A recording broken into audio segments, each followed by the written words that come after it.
Hi! Welcome back to the shit show. I've said this before. I've done this exact same bit before. Anyway, it's the only video game podcast, the only one. There are no others. There are no others. So don't even Absolutely try. none. No, don't. Or we're totally original. No one else has done this before. No one else has done anything like this for movies or anything like that. Get off my dick. Anyway, welcome to Usually Disappointed. My name is Ethan, your usual host. I'm gonna let everybody else introduce themselves in just a second, but we have a special guest, a returning guest. Once again, we have Edgar. Hello. Back to back, baby. Back to back. Hello. We tried to have some other people on, and it was great recording, but the audio was just unsalvageable. Unfortunately, no. So Very sad. Yeah, so you're our back-to-back guests. We're gonna try and have them on at another time, but it's hard to get them scheduled. But yeah, no, here we are. Again, that's Edgar, and we also have I guess someone. I guess say I'll something. go. Yeah. I'm Ben. You don't want to interrupt anybody. Just start naming off yourselves. Go. Yes, you guys are too timid. Well, in the usual order, it's Ben goes, then Andrew, then me. But yeah, I was gonna say I'm Elias. Hi. I'm Andrew. We shook things up a little bit. Oh, Spicy. my God. Feeling kinky Whoa. today. So you probably won't be aware of this due to the upload schedule on things, but we've been gone for an extra week this week. We took 3 weeks just to get some extra time to finish the game that we were playing, and we had some scheduling conflicts for Sunday and the last Sunday and everything. So we finally are all here and everything, and with that, we've probably got 3 weeks of games to talk about. I have played a lot over this past little bit. I will not do it all in a single dump. I will break it into two, but I will let our special guest Edgar go first. Edgar, what have you been playing recently? Is it messed up that I never considered that I have to answer this question? Let's. You're okay. You're totally okay. If you haven't really played much recently, dude, don't sweat I've it. You're played okay. so much, but since it's been like months since I've been here, I'm trying to think of what's worth mentioning. Usually I try to keep it within like maybe the past 3 weeks or so, but if there's something in particular that you've played over the past little bit that you really, really, really need to talk about, like, lay it on. Dude, I need to talk about... Since the last time y'all have seen me, I've gotten, like, concerningly into fighting games. Oh, so boy. I've tried about... Oh no. at least 30 new fighting games since. So that's Wow. why I cannot tell you what I've played. All you need to know, Okay. all you need to know is that Tekken 7 might be the greatest fighting game ever made, but I can't declare that yet. Just keep that one in mind. Out of the 30 games you played, what are your like top 5 recommendations? I'm curious. Dude, okay. So Tekken 7 definitely in the top because to me it's like the most quote-unquote pure a fighting game can be, and it's also the most accessible. So that's what made it really like me really want to get into more of them. And then just any Soul Calibur, even the original fucking Nice. Soul Blade on PS1 is kind. Dude, Dude. sorry, I gotta Dope. say this. I got Soul Blade for the PS1 yesterday. I went to a little garage sale thing. I was like sponsored by like a little local event. I went there before work, and there's this tub of like PS1 and PS2 games this dude had, and I'm like, dude, how much for the tub? And he's like, $15. I'm What? like, alright, cool. I bought it, and inside of there.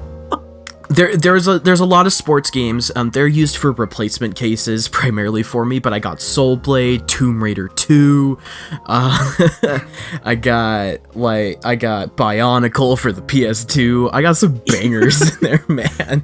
I got some old Sierra shit that's like actually getting a little collectible now. Like I'm on that shit.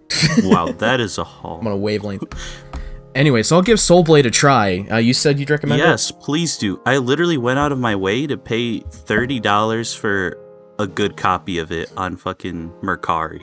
So the fact that you got all of that for $15, definitely try it. the fact they even have it. Yeah. You have to. It's so good. Oh yeah. But then again, the thing is, because I've been forcing myself to get into fighting games, that means I invested in a fight stick or two. Now, I'm going to go on a little tangent here because you see, as a beginner, I decided, and because I wanted to play on a lot of different systems, I got, in case you don't know, a Mayflash F300. And Mayflash is a brand where their F lines, like 300, 400, 500, whatever, they're meant to be universal. So you can plug them in directly into your Switch and PS3, it'll work. With the 360, PS4, and Xbox One, you just have to plug in your controller to the fight stick, then the fight stick to the console itself. But still, like, very straightforward. The fact that it's universal makes it excellent as a beginner stick. But having to plug in your controller into the fight stick and then into the console and everything like that kind of reminds me of how you had to daisy chain TurboGrafx 16 controllers. Yeah, exactly. It's what it's exactly like. Anyway, continue. Reject modernity, embrace tradition. Everything comes back to TurboGrafx 16 eventually. Everything comes back to Monkey. Yeah, so the thing is, though, I ordered a custom one from some dude on some, like, reselling app, and it was customized to have, like, a bunch of Dragon Ball stickers all over it, and I don't watch Dragon Ball, but it is the sickest looking thing I've ever seen. Nice. And for all you fighting game fans listening out there, he pre-modded it to have Sanwa parts, so I basically bought the Elite version, but at a regular price, so shout out to him for that, because it feels really good. Based? Yeah, based as fuck. He's like, yeah, this is really good beginning fight stick, hope you enjoy it, and ooh-wee, this thing is good, baby. Like, seriously, if you're starting out, I cannot recommend the Mayflash F300 enough. Though I would recommend you shell out the extra 20 for the Elite, which automatically comes with the Sanwa button parts. And one other fight stick I got that I can not recommend at all. If you guys remember when Street Fighter 4 came out, that's when Mad Cat started coming into the fighting game. Yeah. Yeah, so like, I heard about that. I heard that was a good stick. You said you don't like it. Not at all. So the thing is, Mad Catz, starting with Street Fighter 4, threw everything they had into the fight stick market, and their initial one was like I think it's called just Street Fighter 4 arcade stick, and there is the regular version and the tournament version. So here I'm just getting it to look at it. I have the regular version, so this is the one for the 360 that's white and has the really fucking sick decal on it with all the characters nicely drawn. But the thing is, these were known to have defects, and I didn't know until I bought it. So the joystick is so loose that I will be playing games at times where my character doesn't crouch when I want him to. And so, great. So now I have to invest even more money just to fix the stick and replace it. And the buttons are like okay at best. So yeah, be careful if you're buying used fight sticks that maybe you heard over the years were good. I really recommend doing your research. But before everything else, buy a Mayflash. Yeah, I'm now looking into maybe getting a Mayflash 300 then. They're not too bad out there. And I play a tiny bit of fighting games, like enough to justify it, so Excellent, because like I said, it plugs in directly to the PS3. So if you have any PS1 fighting games, PS3 fighting games, or you download PS2 ones from the store, all work. Ooh, excellent. Ooh, that's speaking my language. Ooh, yeah. So yeah, we're just gonna, to make things simple, that's been me for the past few months, just disgustingly into using a fight stick and learning the ways of the blade. Ooh, I just got Soul Calibur 4 for the PlayStation 3. Dude, I did it's too. It's really broken and janky, apparently. Dude, I gotta give that a try. Like, with that fight stick, that sounds cool. It's so cool, even though... Dude, I will play you online. Definitely, because it is the worst playing one in the series, in my opinion. Like, It is, Quick yes. tangent, sub-tangent. Shout out Soul Calibur 5. Did not get enough love. They had, No, it was pretty the good. guest character was Ezio Auditore. He's pretty good. Yes, he was fun. fun He was game. fun.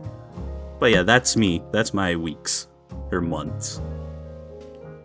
Sick. Yeah.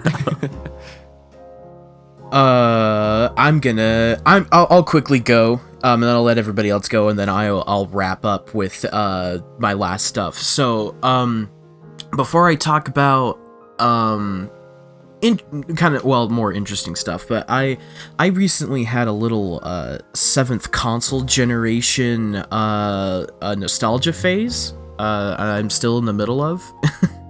So over the past couple of weeks, I have had my PlayStation 5 unplugged and my Xbox 360 plugged in, baby. Oh, hell yeah. Yeah, man. I've been on the 360 shit and I've been having a blast. I played the original, not the original, but I played Splatterhouse for the Xbox 360. Does that game ring a bell to anybody? Anybody know anything about it? Nope. Well, other than curious. what I saw at your house.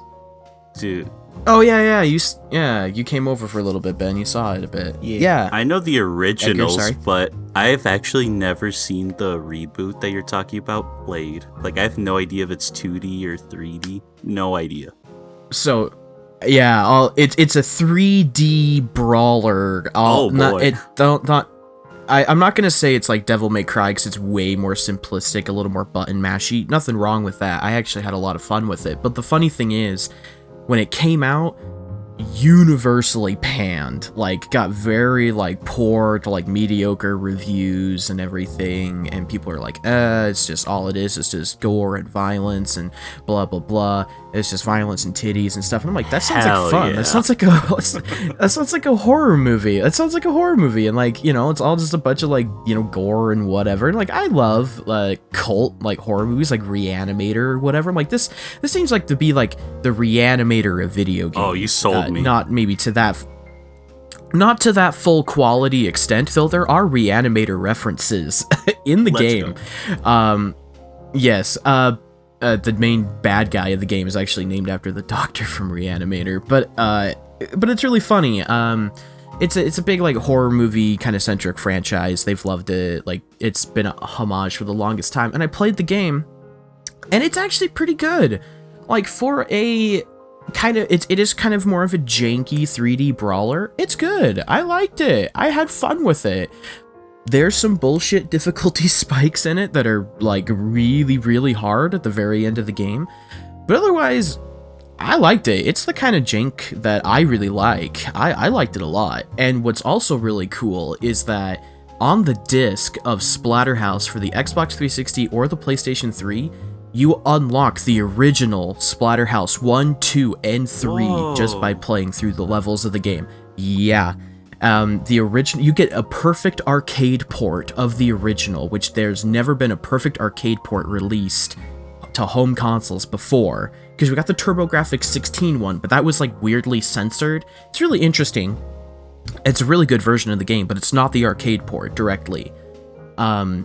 But yeah, you get the arcade port. Then the Sega Genesis had Splatterhouse 2 and 3 released on it. And those cartridges are now super expensive and like really hard to get.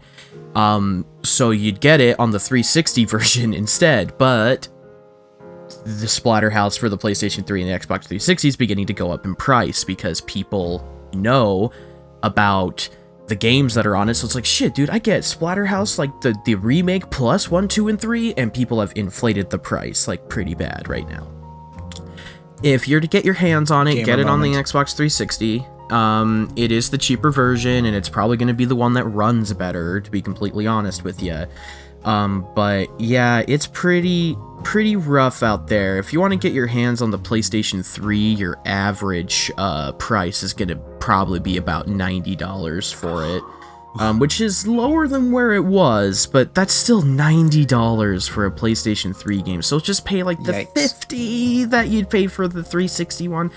It's it seems pretty high, but for someone like me, it was definitely worth the price because I just how much you get with it. It's a game that I will be returning back to for years to come, and I'm glad I have it. So, anyway, I played that on the 360. I'd recommend that. Good game. Then I played a little bit of the Simpsons game for the 360. I played some of that until the disc said it couldn't read anymore because it's pretty badly scratched. I need to go take it into a shop. But that's an interesting game. I'll probably have more thoughts about it later. Also on the 360, I played another game that's gone up in price for it because I found it for a really good deal somewhere. And that's Peter Jackson's King Kong, the official game of the movie. That's the full title of the game, and I will stick by that title because it's the best video game title in history. Peter Jackson's King Kong, the official game of the movie, released on a bunch of different platforms, like in 2005. It's a movie tie-in, but people say it's actually pretty all-right game for a movie tie-in, but it's a very early 360 title. In fact, the only HD version of that game that you can play today reasonably is the 360 version. But problem is that when the original game, so when you play it on the 360, Xbox achievements and whatever, if you finish the game, if you just finish the game, you get all 1000 gamer score for the game. So all you need to do is just hit the credits. So achievement nerds really jumped on the game and made it collectible on top of it being a very early, close to launch, if not launch 360 game, plus the achievements nonsense that's going on with it. It's inflated the price, but I found it for $20 at a used store instead of the 50 to 60 that people try to sell it for now. So I take my W's where I can get them. But yeah, no, it's pretty fun. It's a Ubisoft game, which, by the way, I hate Ubisoft. You can all go to hell. I hate you. Please go die. to hell, Ubisoft. I hate you. That's my nice way of saying it. The only ethical way to play Ubisoft games are pirated or pre-owned. I'll stand by that. Those are the opinions of me and me alone. So sue me, assholes. Anyway, I hate them. But King Kong was actually made. The game was made during Ubisoft's kind of early Far Cry experimentation phase. So it's a linear first-person shooter, but it has a full ecosystem of for the creatures in the game. And there's a whole fire thing like Far Cry 2 in a lot of ways. I'm like, this is weird. This is strangely ambitious for a movie tie-in game. And I'm like, this is is it a great game? No, it's not. It's very janky. It doesn't run very well. It's very much an early 360 game. But is it interesting and definitely worth playing? Oh yeah, it certainly is. It's a first-person shooter when you're playing as the human character, which are all voiced by the people who actually play those characters in the movie, by the way. Yes, Jack Black is in this game. Adrian Brody is in this game. Yeah, he is. Yes, they voice themselves. You play as Adrian Brody's character.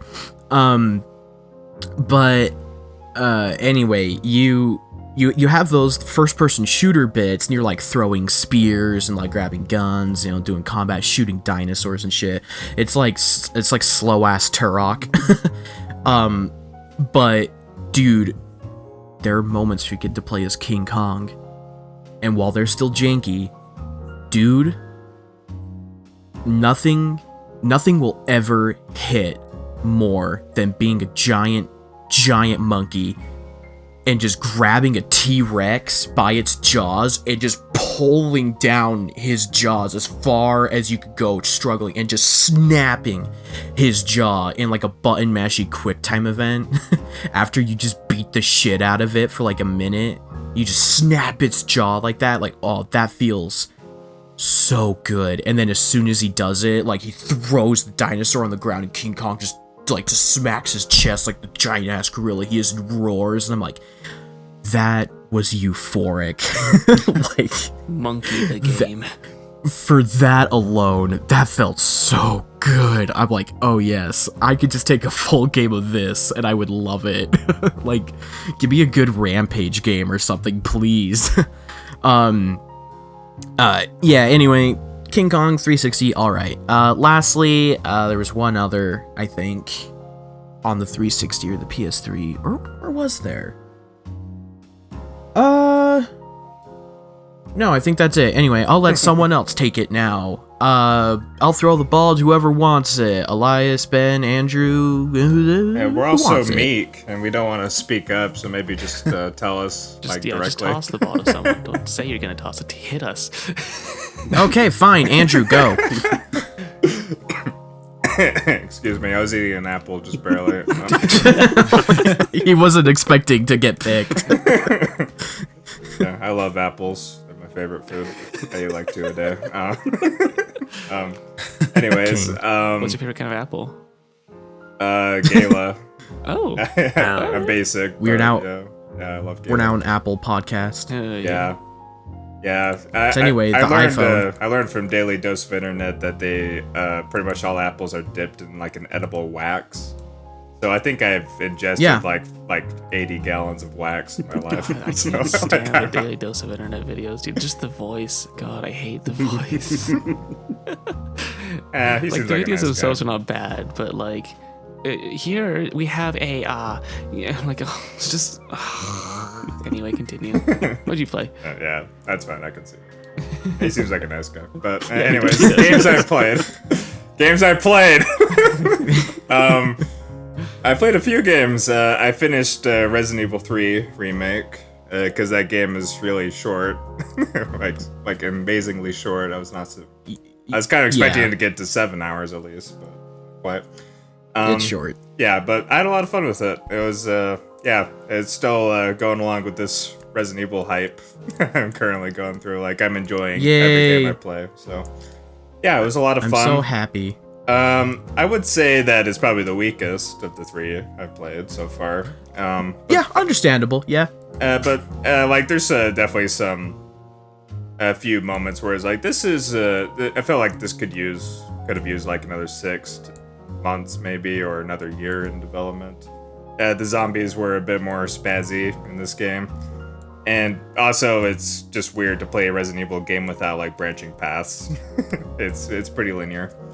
The initial like first 40% where you're just running around the city is probably my favorite part. If that part felt a lot more open-ended, it was genuinely quite scary because most Resident Evil games you played in like narrow corridors, and that's and so I was kind of getting used to that gameplay loop. But at the beginning of Resident Evil 3, it's a lot more spaced out. You're in open areas more, so zombies can kind of like get behind you a lot easier, and so that made the initial game a lot harder, and I actually was having some difficulty. But as the game progresses, it gets progressively more linear, and also it just like gives you so much ammo. Like it's like I did not have enough room in my inventory for the ammo.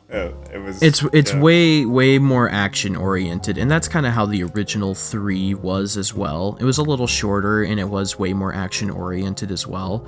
And a lot of people seem to forget that, but I still think the original 3 is better than the remake myself. But well, I think 4 is like, everyone says that's like the most action-oriented one, and I agree with that, but at the same time, I still felt like I needed to be sparing with my ammo in that game. Like, there were times I was running low on ammo, and I was like, I need play to be more 6, conserving. baby.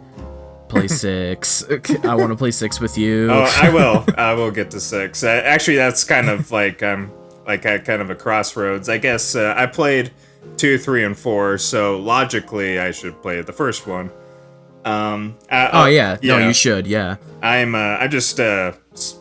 pretty scared too, because that'll be the first one I played that's like the fixed camera angle, like OG type Resident Evil gameplay. Oh, yeah. And that's daunting to me. Like, I don't know if I'll be able to manage that, but I guess I should at least give it a try. It might not be You for should be me, fine. but yeah, I don't know. We'll have to see.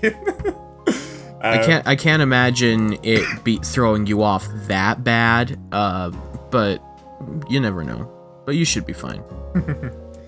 I guess that'll be the next one I play. Yeah. Okay, I'm just gonna say here, I'm gonna buy the Resident Evil 1 remake, and I'll be playing that this week, and I'll update it on you next time. Hell yeah! That's what I'll say. Play Resident Evil 0 as well. If you ever get to it, it's worth playing. I've only played it once. I'm totally fine only playing it once. But it's worth it. It's worth it after you play 1, of course, because it ties in with 1. So in a lot of ways. At that point, also play Code Veronica. It's the same thing, kind of. I didn't like Code Veronica very much. I didn't that at upsets all. a lot of people. Okay, because a lot of people say like, "Oh, Code Veronica is like the best Resident Evil." It's I'm like, literally not. I wanted a remake of Code Veronica. Like, if any Resident Evil should be remade, it should be Code Veronica. Seriously? Like, I would love a Code Veronica remake because I liked what I played, but I'm like, ugh, it's a little, I don't know, it's a little much for me. It's like Resident Evil 3 on like super hard mode, but you're playing as Claire. And the map is just kind of Oh yeah, Claire. I think I read somewhere that she's only in 2 and that game. Is that correct? Oh my god, yeah. She's in a few of the movies, the canonical CG movies that I've seen. What's up? She's in Revelations, isn't she? Yeah. No, she's in Revelations 2. Yeah. It's you play as Jill so in Revelations 1. Oh man, I might just stick to the numbered ones. I don't know. That's a lot. Dude, these games are not long. Resident Evil games are not very long. So I mean, if you don't want to, that's fine. But it won't eat up your whole day. Yeah, we'll have to see. I'll probably stick with the numbered ones, and if I feel compelled to go into some of the spin-offs, I probably will. That's what I'm guessing I will be doing, because that just sounds like me, and that's just a me thing. I tend to stick with main series stuff, and then if I like the main series, I branch off into other stuff. Like with the Mario series, which took me like 5 years to play through. I think I played every single main series game. Then I jumped into the RPGs, and then I played one Mario Party game, and I was like, why do people like this? And I went to the other games. So yeah, I imagine that it'll be similar with Resident Evil. So yeah, I'll probably go into Resident Evil 1 next, so I can say I played the first 4, and then I'd be happy to play co-op with 5 and 6 with you, Ethan. I think that'd be a lot of fun. Yeah, boy. And then there's 7 and 8. Might jump into 0 at some point in that, and then if I still feel compelled to play Resident Evil, I'll jump into some of the spin-offs. I think that'll be my plan. There's only really like 2 canonical spin-offs. Well, there's 3 technically. You got Code Veronica, which is definitely worth trying. Revelations 1, which I could just tell you the story of Revelations 1. It's so boring ass. It's the worst one. I would honestly advise not playing that one. But Revelations 2 is actually pretty good, and you can play that co-op, and I'd like to play that co-op with you, because that's a good game, and it's pretty good co-op too. Yeah. Speaking of co-op, have you played the 3-make co-op at all? Or the multiplayer mode, whatever it is? I bought the game at launch and I never played the multiplayer. I never cared to. Yeah, it's pretty funny. It's like half the game probably to some extent. Like no one gave a shit about it. And because Capcom has been doing a very bad job with really trying to do something with their multiplayer games, because here's the thing with Resident Evil 8, you buy that, you get a copy of that game RE-verse for free with it. It's another multiplayer thing. They haven't activated the servers yet, and they haven't said what the hell it is yet. We've got like one trailer where it looks like a weird like third-person shooter. It kind of looks like Umbrella Corps, but like not shitty. And I'm like, if that's what it's gonna be, like, okay, like I'm cool with that, but like, say something. What the hell is this, Capcom? I have it installed on my PlayStation 5, and I'm just sitting there looking at it like, all right, what is it? You gonna activate the servers? You gonna tell me what this is? Like, Capcom is like, dude, they hit it out of the park with like most of their single player stuff right now. They are on a roll, and that makes me very happy because I love Capcom and I love their properties, and they've been doing very good recently on everything except their multiplayer. I don't know what the hell their problem is. Yeah, just a Japanese company, like, trend, I guess. I guess, I think yeah. their ultimate goal is to just get everyone to play Umbrella Chronicles and Darkside Chronicles. I'm sorry, but Dude, I need to get to those. I need to get they're to those. so good. I'm gonna get a PlayStation Move for my PlayStation 3 just to play Darkside Chronicles. I think that's the one that's on the PS3. Yeah, with the HD collection. Umbrella Chronicles is on the Wii. Yeah, but the Wii versions just do not compare with the Move versions. But that's how I feel. Even though visually they're the bet. same, it's just something about the way the Move moves. What a sentence. The moves. Based. All right. Anyway, Andrew. Okay. I did play some other stuff. What did I play? I jumped back into Horizon Zero Dawn because Hell yes.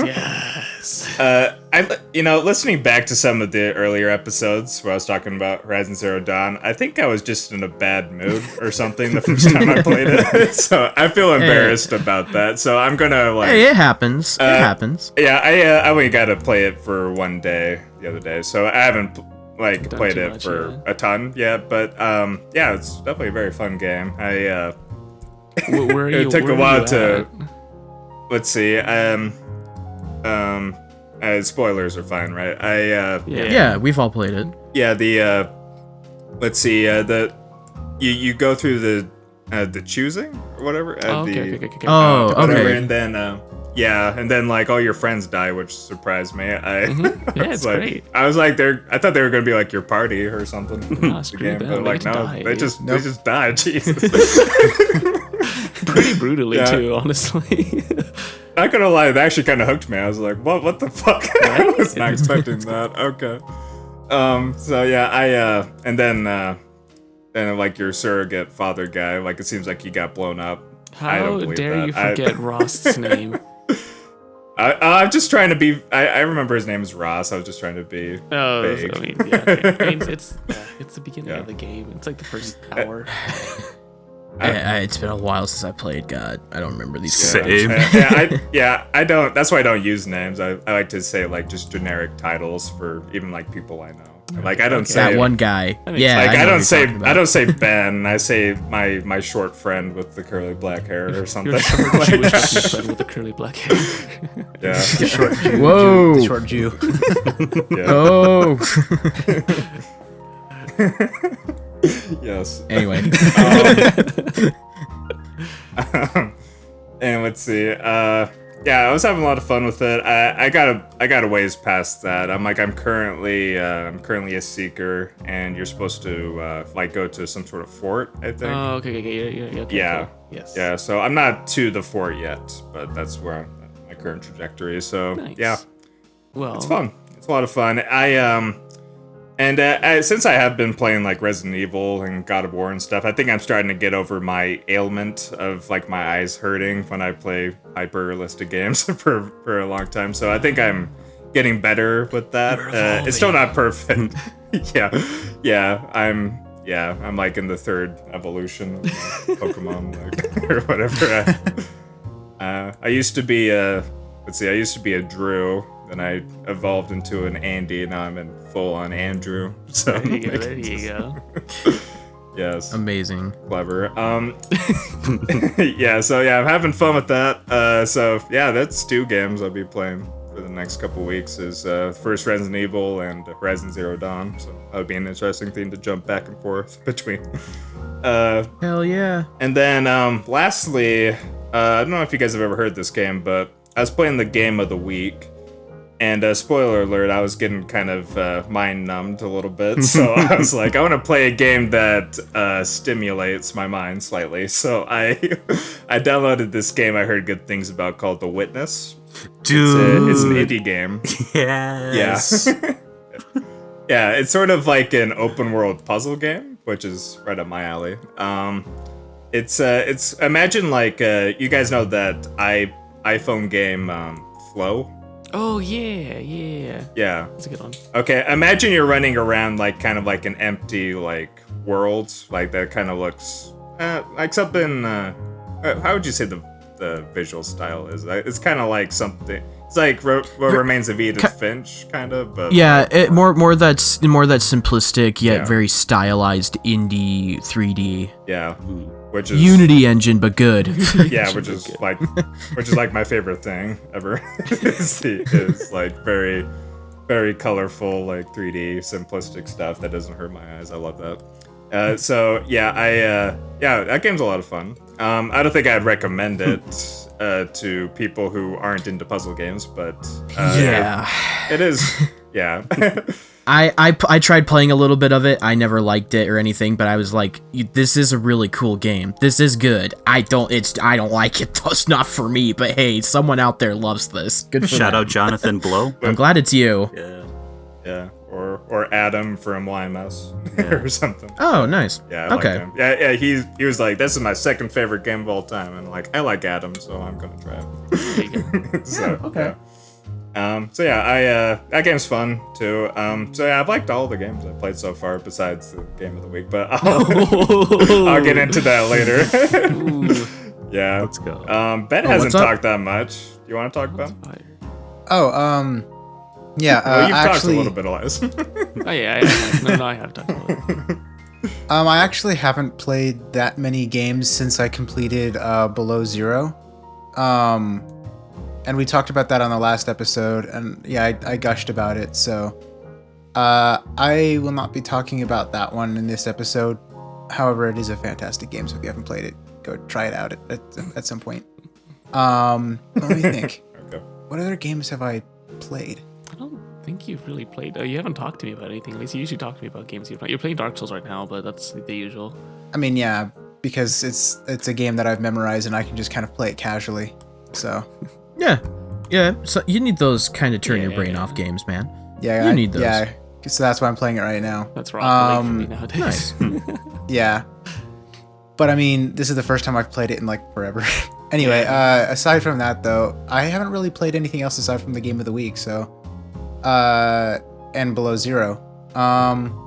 Oh, actually, I did go over to your house, Ethan, and I played a little bit of Demon Souls. So I mean, still talking about Souls. Oh yeah. Yeah, he came over to he played some of my PlayStation 5. That's the last time I had it hooked up. Yeah. So I played some PS5 Demon Souls, and I actually really enjoyed it. I mean, I said that like it was a hot take, but it's really not. Everyone that I've talked to really actually enjoys it. So Yeah, that I can't believe I forgot that I actually like played through and I finished that game over the past like 3 weeks. But I did. I'll just quickly say that Demon Souls remake is good. It's a Souls game. If you played Dark Souls, you want to play that, but a little jankier. Even the remake, and it looks pretty good, but it plays well and whatever. But like, not necessary for just casual fans. But if it piques your interest and you have a PlayStation 5, which is like 3 of you in existence, 2 of you have already played it, but for that last person, sure, give it a try. Or for the PS3. Not for $70 though. Yeah, try the PlayStation 3 version. The PlayStation 5 version is really nice to play because it's at 60 frames per second. It's like, playing Souls with a good frame rate. This is nice. It's either that or play the... And even though they still kept some of like the AI and kind of like janky code of the PS3 version, they did touch it up a bit, and so I imagine it also feels a bit nicer to play. Oh yeah, it does. It certainly does. Yeah, I mean, it felt nice for me. I mean, like right out of the gate, I was getting parries, so. And he's doing good. Which in comparison, I'm back into DS3 right now, and I'm having trouble parrying. So I mean, that says something. Yeah. So yeah, I played up until the first. Well, I mean, technically there's the first boss, but that one is kind of like meant to kill you. But after that point, the first boss after that point, I got to there, then called it because I probably will be getting my hands on a PS5 soon, and I will play through it on my PS5. So yeah. I enjoyed it. Looks good. Plays good. Souls vibes, you know, great stuff. Other than that, though, I don't really think I played anything else, so. Unless I talked about it to one of you guys and I just can't remember. I You don't haven't really said know. much to me, so. Yeah, where you been, Ben? Excuse me, I've been again. working. I've been working. I've been putting in extra hours at work, and then I've also been doing some music stuff. So Yeah, I was gonna say Yeah. Ben and I have both like not really played much because I was gonna say my game list is like one game technically. Go But- for it. Yeah, so I guess the usuals that just kind of pop in and out of existence. Rocket League as usual. Just every once in a while, friends say, "Hey, Rocket League, you want to play cardball?" I'm like, "Yeah." And so we play a few games of cardball. you want to play cardball? Yeah. So play some cardball. Been getting real good at drifting in my sim, so that's a lot of fun. Started actually Epic. doing like online servers and like tandeming with people, so that's been a cool experience, and you know, not messing other people up, which is nice. But besides those two, the only other game I've played is Nier Replicant. Yes. Yes. I've been getting really into those JRPG likes, and yeah, Nier. Oh, dude, Nier fills a hole in my heart I didn't know I had. I'm definitely gonna have to go back and replay Automata after finishing this game and 100%ing it, because I'm definitely gonna 100% it, even though it's gonna take me probably another 100 hours. But yeah, that's like the only game I've really played besides the game of the week. I guess I finally got around to modding Beat Saber and getting that to work. But there is technically another game I've been sinking a lot of time into, and I never thought I'd say this, but Mobile Gamers Rise Up. I've been playing freaking Toho Hey, Lost I've been World, playing a mobile game. which is a gotcha hellhole, but yeah, I'm in love with that game. It's everything about the Toho universe that I love, just in mobile form with a gotcha element. Hey, man. Over this past little bit, I spent money on a premium mobile game. Okay, so like I bought a mobile game this past week. I know that's saying something. I'll get to that eventually, but yeah, no, I'm in that camp with you, Elias. Yeah. But yeah, Toho has been a lot of fun. I have been grinding like none other on that game. That's been most of my time spent this last week, where I'm just eating lunch or dinner and I just have my phone on my side. Redo thing, auto roll, redo. It's just sitting there, just grinding for like, I don't know what it is. I remember, I think I posted in the Discord under the Weeb channel we have. There was a review. Like I was looking at the game because there was an ad. I think I was browsing through Twitter randomly, and there was an ad for Toho Lost World. I was like, "Whoa, what is this? A Toho game for mobile?" So I click on it, and it takes you to their page. And I scroll down to the reviews because usually the reviews tell me a lot about these games. And there was one review, the top review, that said one word. He said the name of another game that I forgot the name of already. Azure Lane. Azure Lane. Yeah, he wrote the name of Azure Lane, and that was the other gacha mobile game that completely hooked me. And the second I read that, I'm like, okay, perfect, downloading, installing. And yes, it is very much basically a reskin of that game. There's a few other cool mechanics, but it's basically the generic format of that Japanese gacha game. But I don't know. I will recommend it because I love it, especially if you like the Toho stuff. Nice. Good stuff. So that has been my gaming, just sim drifting. I guess that comes back to me, and I still got some stuff to quickly go over. At least in terms of the mobile game, because I mentioned that what I've been playing recently. I've been playing a game called Pocket City. I've been playing it while I'm at work. Because I get bored at work when it gets a little slow in the mid shift, and so it's like City Skylines, but for dumbasses like me who aren't smart and don't want to manage the water pipelines and stuff into my city and whatever. I'd rather shoot myself than micromanage. But a little, build a building here, and do building here, and do this little event, and there's a crime. Make sure you have a police station built. Yada yada. You know, it's really dumb and casual, but that's my kind of speed for city builders. It's a great mobile game. I spent $3 on it. I've already got like $3 of enjoyment out of it, and I'm gonna keep playing it while I'm at work and whatever. So yeah, it's good. I like it. I've also been playing Oh god, I played through another side-scrolling beat-em-up game this past little bit because I'm a connoisseur of those games. I played a game called Captain Commando from Capcom. It released in '91, and this was a failed American mascot that Capcom tried to make, and they gave him his own beat-em-up. It's all right. Like, it's okay. The best character in the game is playing as a baby who's in a giant robot costume. A giant, like, robot mech. He's the only fun character to play. Captain Commando himself feels all right. But I played through and I beat it. It's a side-scroller beat-em-up game. Finished it in like 45 minutes or whatever. But to be fair, I was kind of getting tired of it pretty fast. The moveset's really limited and the difficulty is a little too high.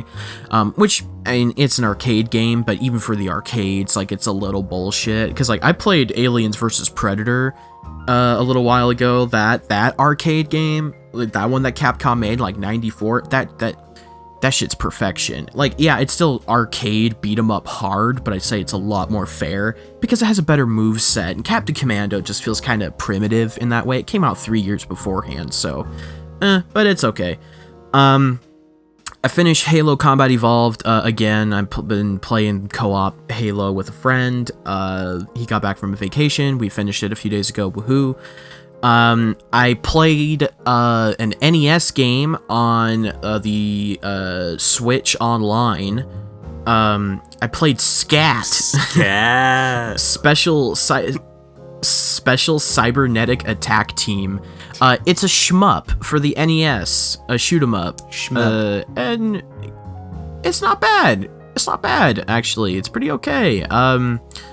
It's kind of NES difficulty, yada yada, whatever. But, you know, it's not too bad. It's a pretty fun shmup. For, like, if I was to play a shoot 'em up on the NES, I'd expect it to be way more crunchy and stupid and not fun. But no, that's pretty good. I'd buy a physical cartridge for that. If I found one for a good price, I'd buy it, man. Huge shoutouts. Shout out to Scat. That's probably gonna be the episode title. Shout out to Scat. Shout out to Scat. There is a game that I tried to finish recently, but I just could not get myself to really do it. That's Disco Elysium. Oh no. Yeah, I know, man. This sucked. I was saving this one kind of for last because I knew this was gonna raise a few eyebrows, because this totally is the kind of game for me, right? It's like a super political RPG, a CRPG, all the like original Fallout 2 games like those. And I'm like, that's so up my alley. And I've heard so much good stuff about it. And I'm like, oh, I gotta give it a try. I've had it on Steam for a little bit. Gave it a try. I was enraptured. Like the first 6 hours, I was in love with it. Like, one of the most fun games I had ever played up to that point. It was so much fun. So good. By the time I hit the 16-hour mark, I'm like, when is this going to end? Is this going to finish at some point? Because I'm getting very tired of this. And I have a friend who loves this game. She adores it and everything. And I sent her a message. I was like, hey, Sage, I'm playing Disco Elysium on day 4. I'm like almost 19 hours into the game. I'm like, is this going to end anytime soon? Because I'm getting very burned out by it. And she said, you're maybe halfway through, give or take a little longer. And I said, fuck it, I'm done. And I shelved it. There's a lot of stuff that's really great about it, and I would very much recommend it. I think I just need time away from it. I want to come back, but I think I just needed a break. I need to play like dumb shooty bang kind of thing and not engage my brain like that hard, because dude, Disco Elysium is very much an engage your brain kind of game. You are reading a lot. That's 90% of the game is reading and reading and reading. This has more text than a text adventure does. I'm not kidding. Because, like, there's like tons of different characters in the game, and most of them are in your head. They're different parts of your brain, like different senses, different stuff like that, and they're allocated in points differently. It's so unique and interesting. I could not do it justification by trying to explain it myself, but nonetheless, there's just a lot of text, and the upgrade system is kind of complicated. But I'll say what I did do. I played as a logician, so I was a very smart person, though I was not very empathetic or strong, so I was extremely smart. I was an insane drug and alcohol abuser, and I became a communist, and I'm trying to rebuild, like a full-on, like, communist revolution right now, in the middle, of a post-capitalist apocalypse. So, I'm like, cool, sounds like real life. No, kidding. Anyway, yeah, no, it's really good though, and you can play the game in many different ways. If you want to be a full-on, like, racist, you can. You want to be a full-on incel, like, you can. You want to be, like, a weird free market libertarian and, like, really go, like, hardcore into that exploiting child labor and thinking that's cool and everything, you can do that. It lets you do it, and that's what I like about it, because, like, it allows, like, intriguing exploration. It's not, you know, people, like, talk about it as if it's a left-wing game, but the thing is people are just playing it that way. But you can act, like, there's a moment where I chose, because, like, I'll quickly say this and I'll leave Disco Elysium at that.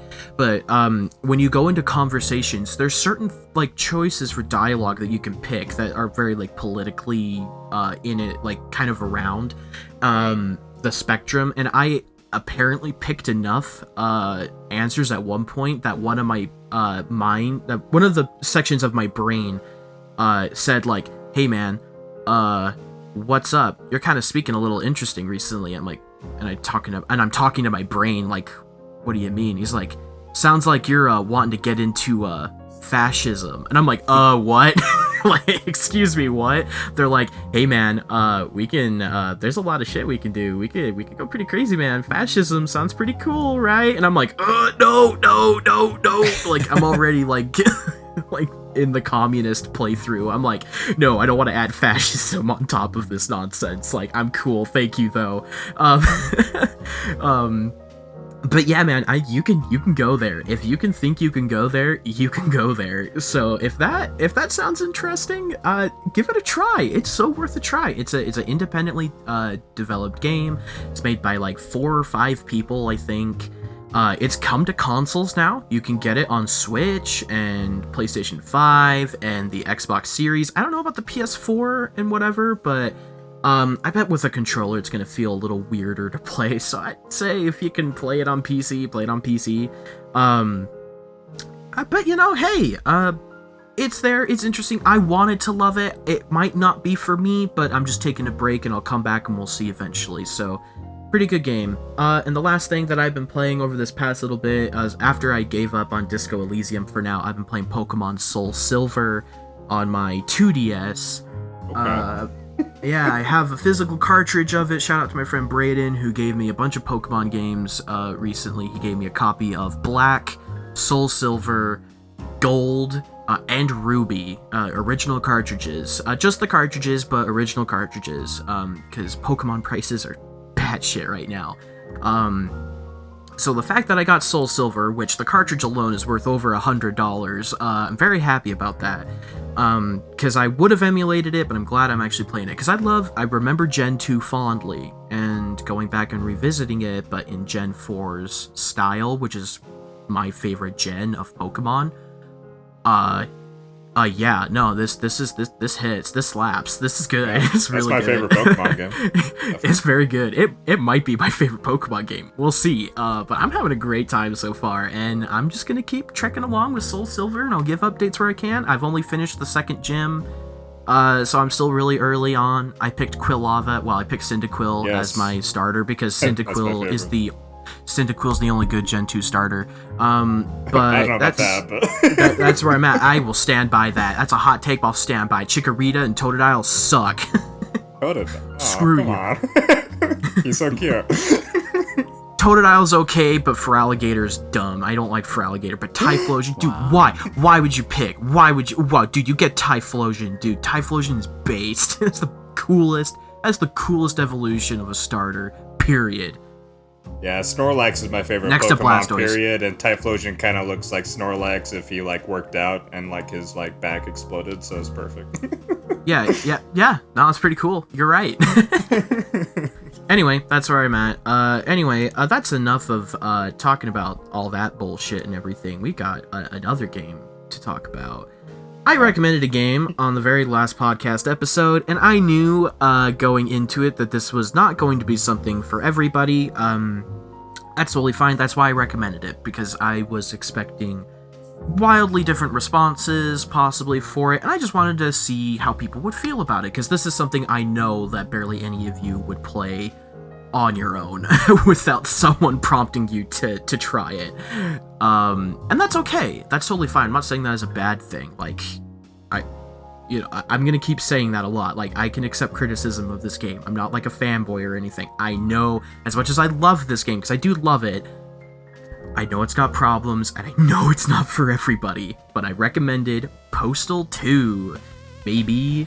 It is a 2003 first-person shooter game developed by Running with Scissors, a small team from the US. It is a game made in the Unreal 2 engine. It has been continuously updated for free over the past many years, and the version that you get on Steam nowadays isn't even vanilla Postal 2 anymore. You have way more weapons, and you even have Apocalypse Weekend, but included for free, which is really great. You can get the game for like dirt cheap. It runs on modern systems. It is not perfect. It does crash. It's a game from 2003. But hey, for a game from 2003, it runs pretty well on modern hardware, I'd say. Without having to tweak files and stuff like that. So, but yeah, anyway, Postal 2. Let's read the room.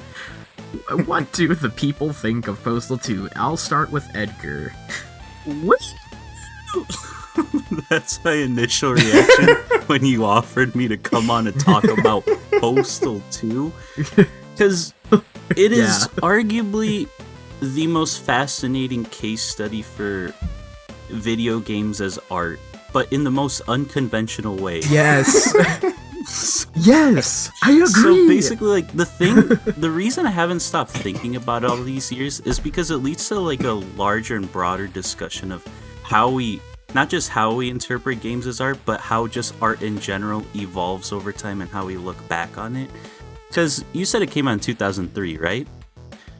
So we were like balls deep into the Iraq War, and so there's a lot. Yeah. Oh, so yep. You already see where I'm going with this. So during that time period in American media, you look at just the existence of South Park, more specifically Cartman as a character. Borat came out a little bit after that. So around this time, we had a lot of like racially motivated humor that was meant to be satire of like people in Bush's America. But the thing is, yes, half of people realized it was satire and the other half took things to heart. So that's why Postal 2 is the epitome of early 2000s Bush's America. And we'll get into it later. It's the Borat It is of video the Borat games. of video games. Yes, I rest my case. I'll get into it later. I want to hear everyone else's thoughts. I do agree with you on that very much. Anyway. Have me go last. Are you sure? Because I actually didn't end up finishing the game. Neither did I. Hell yeah. I knew I knew nobody would. No. It wasn't of any like hatred towards the game or like not liking it or anything. It was just the fact that that's a game I can't play when I'm at my parents' house again. I know, that's why I expected nobody would finish it, even if I gave you 3 weeks. Yeah, had I still been at the apartment, I would have finished it. But yeah, I can't have people walking in on me and see me play that. Scissoring, snipping the arms off of protesters and the like. I guess I'll just say something. Like, I get the whole political aspect to it. I really couldn't care any less about political anything. It's something I just don't care. So, like, I see it, I don't care to really acknowledge it, and immediately hearing Edgar say, like, yeah, Bush is America, I'm like, cool. I don't care about Bush. I don't care really about America, to be honest. Hell yeah. So this will be an interesting conversation because I'm curious to see like what other things I might be missing from it. But overall, gameplay wise, fun, needlessly violent, which is the point, and I get that. I was hoping gameplay wise it might grab, at least a little bit. Gameplay wise, it was pretty interesting. For about the first half of the time I played, and then it was like, okay, we're just kind of doing the same thing. I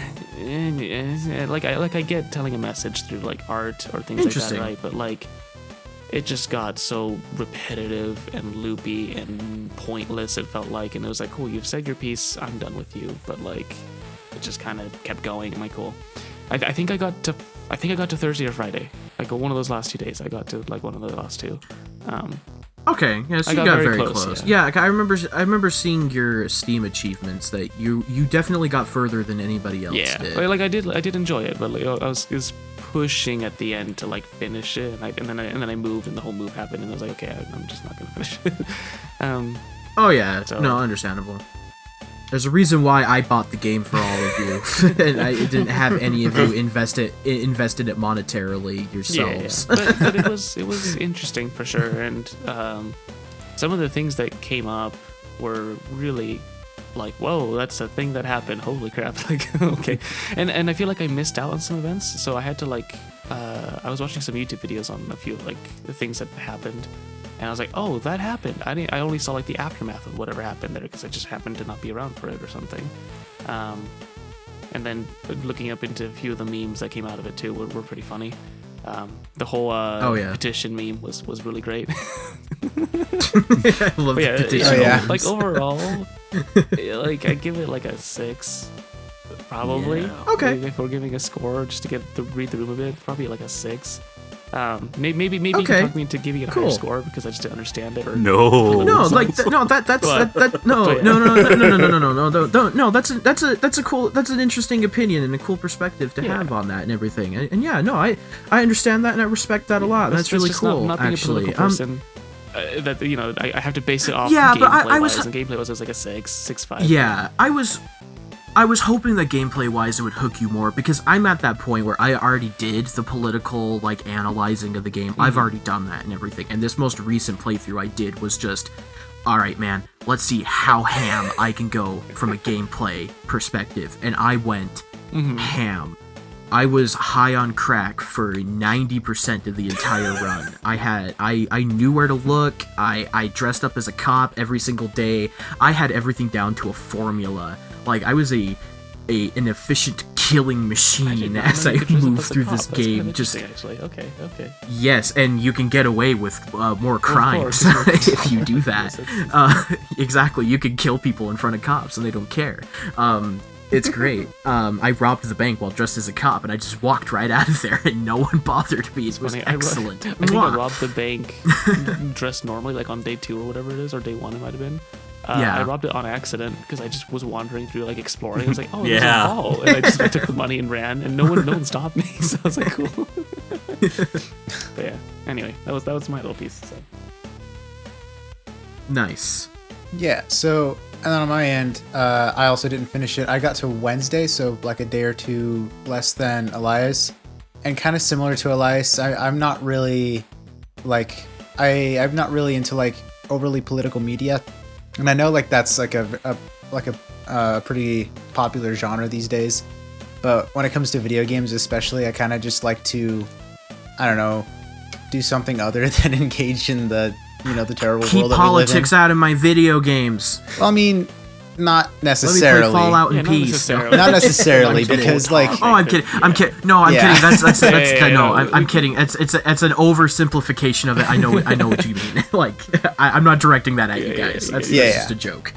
So basically, my point is, I'm fine like with politics in video games. It's just that I like this world is depressing enough as it is, and I would much rather, as weird as it sounds, much rather like get involved in like other worlds and stuff like that where there are still politics and stuff. Like I'm much better off like engaging in like Skyrim's politics, for example, because I mean they're applicable, but we don't live in Tamriel. Okay, so hold on. Give me 1 second. So I guess what I'm reading from you in terms of your opinion, and again, totally valid, not like angry about this or anything, but what you're kind of, what I'm kind of getting here is that you don't mind obviously like political media and stuff, but maybe political satire is not much your thing. Exactly. Yeah, I guess that's what I'm trying satire. I think I'd have to be in the same Yeah. world. So you like to, you'll engage with it and everything, and you'll go through the politics of a world or in something like an RPG where you could make those decisions and do that kind of stuff. But yeah, because that's world building, and I love it. Hey, like it's like hey Bush era joke. Like I obviously think of like Borat or something like that. Like exposing people like kind of racism and making jokes like that and whatever. Mm-hmm. That isn't necessarily more up your speed then. And that's what I'm getting. And that's interesting. That's an interesting perspective as well.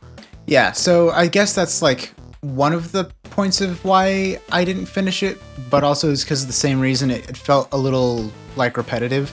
I mean, maybe stuff might have changed towards the end of the game. And also, I still live at my parents' house, and it's the same reason for Elias. I didn't really want them walking in on me doing unspeakable crimes, so... Yeah, there's some pretty messed up things you can do, honestly. But yeah. But overall, I mean, like it plays decently well. I mean, like I will say it was fun to play.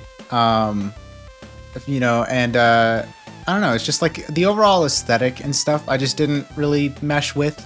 But I do understand what it's saying, and I actually do appreciate like what it's trying to go for. But yeah, political satire is usually just not for me. So it's a little heavy-handed sometimes. I'm just like, I think both Ben and I can agree on the fact that we like what it's saying and we like what it's doing. I just think there was a better way to do it than that, if that makes sense. Interesting. Yeah. Okay, no, I get you. Yeah. A better way to connect with you guys. Yeah, everything kind of connects with people differently, especially satire and stuff like that. I think Postal 2 hit me personally at a pretty good time in my life. Where I was kind of going down the alt-right pipeline at the time, and I was and I started playing Postal 2, and I was kind of taking it more on the literal sense of things. I wasn't like a super racist or like, and I still like voted for Bernie and whatever, like 2016. Not to get like super political here and whatever, but I was kind of going down some weird paths. But it's interesting because I played Postal 2 the way that people, like weird people, would watch Borat. And then now I play it again post that phase, and it's like, oh, this was making fun of me the whole time. And I'm like, this is interesting, and like, this is really cool. That's really interesting. And I guess I have that perspective to have on top of it too, and it's an interesting perspective to have on it, I'd say. And that's one reason why I think I like it so much too. It's like I can go back to it and think very critically of it and think critically of myself as well. And it's interesting. I've grown with Postal 2, I guess. that's a sentence. Yeah, but I have. Completely valid though. It's completely valid. It's just a funny. It is. I'm going with Postal 2. Yeah. I have. It's interesting. Cool. Yeah, wait, really so cool. how? So that actually reminds me of a meme. How long ago did you actually play? Did you pick up Postal for the first time? I played the original Postal back like late 2015, early 2016. Oh, okay. That's when our age. Apologies, Edgar. I don't know how old you are. I don't know if I will not disclose that information, depending on your answer. Will do. We were graduating 2016 for the most part. Oh, thank God, we're the same age. Yeah. Oh, thank God. We're the same age. Yeah. Well, so, you just disclosed your age. But it was. Whoops. You're not interacting with minors. No. Yeah, God, we're not children. I would hope. We may act like it, but we're in our 20s. But yeah, anyway, I was graduating high school that year, and that's when it was just kind of at that point, it's like I turned 18, and it's like, ooh, I'm voting age now, and it's like, oh, maybe I should start caring about politics now, and I started looking into it. Okay, that's fair. And I was an 18-year-old looking into politics on the internet. Uh-oh. On 4chan. I was on Poll. Oh my goodness. Actually, don't know what that is. I didn't get the politically incorrect board on 4chan. Don't go go. there, please don't. Never go. To be there. fair, I've actually never been on 4chan because it scares me. Just Dude. Like, even I, like, again, I was kind of going down that alt-right pipeline at the age, but even I was on Poll, like, oh, that's, ooh, like, even that, like, made me feel, like, actually some made me people feel don't sick to my deserve to have stomach. opinions. It was very, like, oh, that's gross. Like, that's awful. Like, The power of anonymity. ethnic cleansing shit. I was like, no, ugh. Anyway, yeah, so even though I was like, ooh, women and minorities are depressed and whatever, like, during that age and whatever, again, I got out of it, and but you know, playing Postal 2 with both of those perspectives, really unique, interesting. One reason why I guess it's held on to me so much, and why I like to come back and visit it every once in a blue moon. It's not like an all the time game, no, most certainly not, but maybe once a year, once every other year. You know, it's like, you know, it only takes me like 6 hours to finish Postal 2 nowadays because I'm so freaking efficient at it. It's like, yeah, I'll jump in and just goof off. Sure. Anyway, the only person who hasn't really had a full-on opinion displayed yet, Andrew. This is going to be interesting. Tell me what you thought. Okay. I don't know if you heard me earlier. I did finish it. Oh, you actually finished it. I Nice. rolled credits. Oh, Yeah. okay, interesting. Yeah, and I finished it out of spite. This game is the worst shit ever. Yes. Yeah. I love it. I'm so happy that we have like so many drastic opinions on this. You know, this is what I was hoping for. And I'm happy we got it. Thank you. Anyway, continue. Yeah. Well, I saw the like opening cinematic, and the first thing I did was turn it on easy so I could just breeze through this game. Oh yeah, no, yeah. Yeah, It's fun to play this on easy anyway. Yeah, no, this game was largely just me running from place to place, Just finishing objectives. and just like going to each objective. I'm sure there's a lot of side content I just like have no idea about. So I just like, yeah, and oh man, it's just like, oh man, it looks like shit. Unreal 2, baby. Oh my god. It's a funny game. Like, I was laughing at it for sure, but Okay.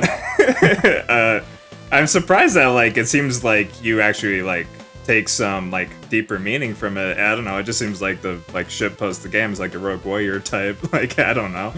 A lot of just I guess there are some political stuff, but it just seems so on the nose to me that like I didn't really like take it like seriously at all. Like I don't know. It was pretty painful. Like there was a time like on the first day, like I like just walked into a tub and there was no way to get out, so I had to reload a save. See, and that's interesting. I thought that was interesting that happened to you because they've actually updated the game to a point where it's like when you actually get stuck in something, the game will actually ping you a message and says, "Oh, looks like you're stuck," and then we'll teleport you off to the side and it'll say, "Hey, like, all right, you're good." Which reminds me, I got stuck in a car during my playthrough on like Tuesday. And I teleported off to the side, and there was an NPC walking right next to me, and I telefragged him. I teleported right to where his location was, and he just exploded. I teleported to his location. I freaking telefragged an NPC in Postal 2. I've never done that before, and I can finally say I've done it. It was amazing. That's pretty good. It was so great. I should have recorded it. Hold on, let me was change my great. score real quick. Considering that's like complete chance Oh too. yeah, 100%. That's fantastic. Oh yeah, it was awesome. Yeah, I gotta say my favorite part was the police station at the end where you gotta pay your ticket. All right. Yes. Yeah, I didn't have enough money, so my strategy, I went around the police station. I just murdered everyone inside the building, and then I stole a police outfit. And from killing all the police officers, I got enough money to pay the ticket. So I went back to the front, and there wasn't anyone to pay, so I reloaded the area so I could pay. I thought that was real. That's probably the funniest Galaxy part brain, of the game to me. like, thinking. Right? That is galaxy brain. Do that in real life. Easy Kill enough peasy. people to legally pay my Like, ticket. sure, I murdered the guy I was supposed to pay. I guess I'll just reload. I love that you can do that. That is one of my favorite things, that you can like mess up the NPCs that you're supposed to interact with. Yeah, there's no real consequences to your actions, and it's just kind of funny that you could. It just kind of lets you go ham. It's like, hey man, you got a machete in your hand. Like, you don't have to do anything with it, but it's like you don't lose anything if you do. You know, like I don't know, just right click, throw that let your machete, inhibitions chop off a bunch of heads. I don't know, have fun. Yeah, that's what I like about it. It gives you all the tools. It's just your decision on what you want to do with Yeah. it. That's the thing. It's like, yeah, you do you. I played what'd you guys play this with? I played it with I tried to play it with a controller, but there's just a lot of things that. Yeah, there's just a lot of things you can't do with a controller. You can't jump. You can't crouch. You can't really cycle through the weapon wheel. Yeah, no, I just did a mouse keyboard off of that. Yeah, I don't have a mouse right now. I lost it. So I. Oh no. Yeah, I played I with have an a Xbox wireless one you controller. can have. Cool. Yeah, give it. No problem. I don't use it anymore. Cool, yeah, give it to me. You owe me for I getting love Postal it. 2. I'll give it. Yeah, I played this Yeah. shit. You owe me. Hey, I bought it for you. I bought your copy. Shut up. I deserve more. Okay. You put me through hell. I played 6 hours of this. It's like $15 an hour. Okay. Along with Andrew's little police story, real quick, I do want to tell one of my little tells that happened at the beginning when I was first figuring out like what to do with the game. Because I think one of the first things you have to do is go get milk, right? Because your wife, or as they say, the B word. I love Yes. that. The viewer. I just love walking into the again, store. family's house. I can't really say anything. Oh, true. Brain just like, oh yeah, we went to go get milk. So I went inside. Obviously, it's an Indian guy working the cash register. Obviously, I thought that was great. It's pretty funny. I was getting very South Parky vibes at the time. I was like, okay, this is pretty funny. I get it. So I went and grabbed the milk, and I saw there was a line of people. I was like, okay, well, am I supposed to wait in the line? Can I just leave? And I was like, is this game going to be advanced enough that I actually have to wait in the line and then pay for it? I was like, nah. So I started walking out the front door. Alarms go off. The door comes down. The guy's like, I forget what he said. It was something so funny though, like extremely racist. It was great. But he comes over to me and is like, I think he calls you like something like that. Yeah. Like, He pulls out whatever, his shotgun, yeah. starts shooting me. I'm like, what?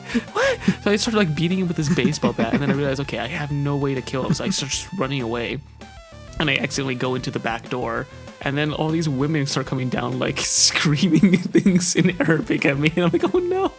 So I just start killing lady after lady after lady, picking up their guns. And I basically wiped out this whole store's like Indian population, basically. It's so amazing when you have that first moment in Postal 2. Pretty it's the much, because I was awakening like, oh, moment where crap.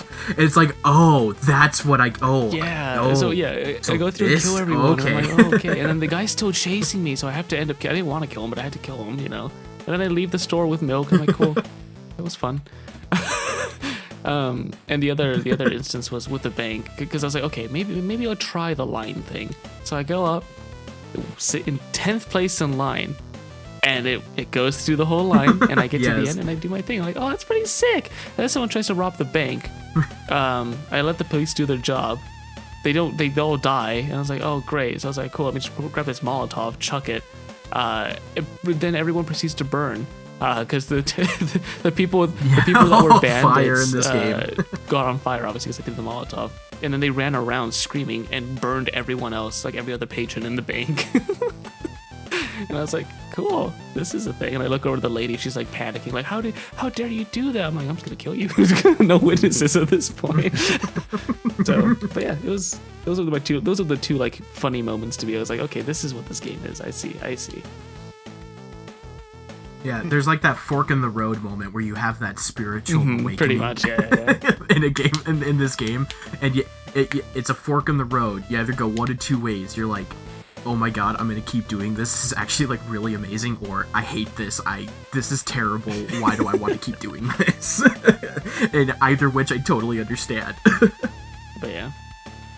I kind of jumping back to an earlier topic, like your talk about your political like awakening and stuff like that reminded me of this meme I saw the other day where it was it said 14-year-olds when they get into politics for the first time, and it shows like a Wojak type dude sitting at the computer with a propeller hat on, and he's just constantly changing color.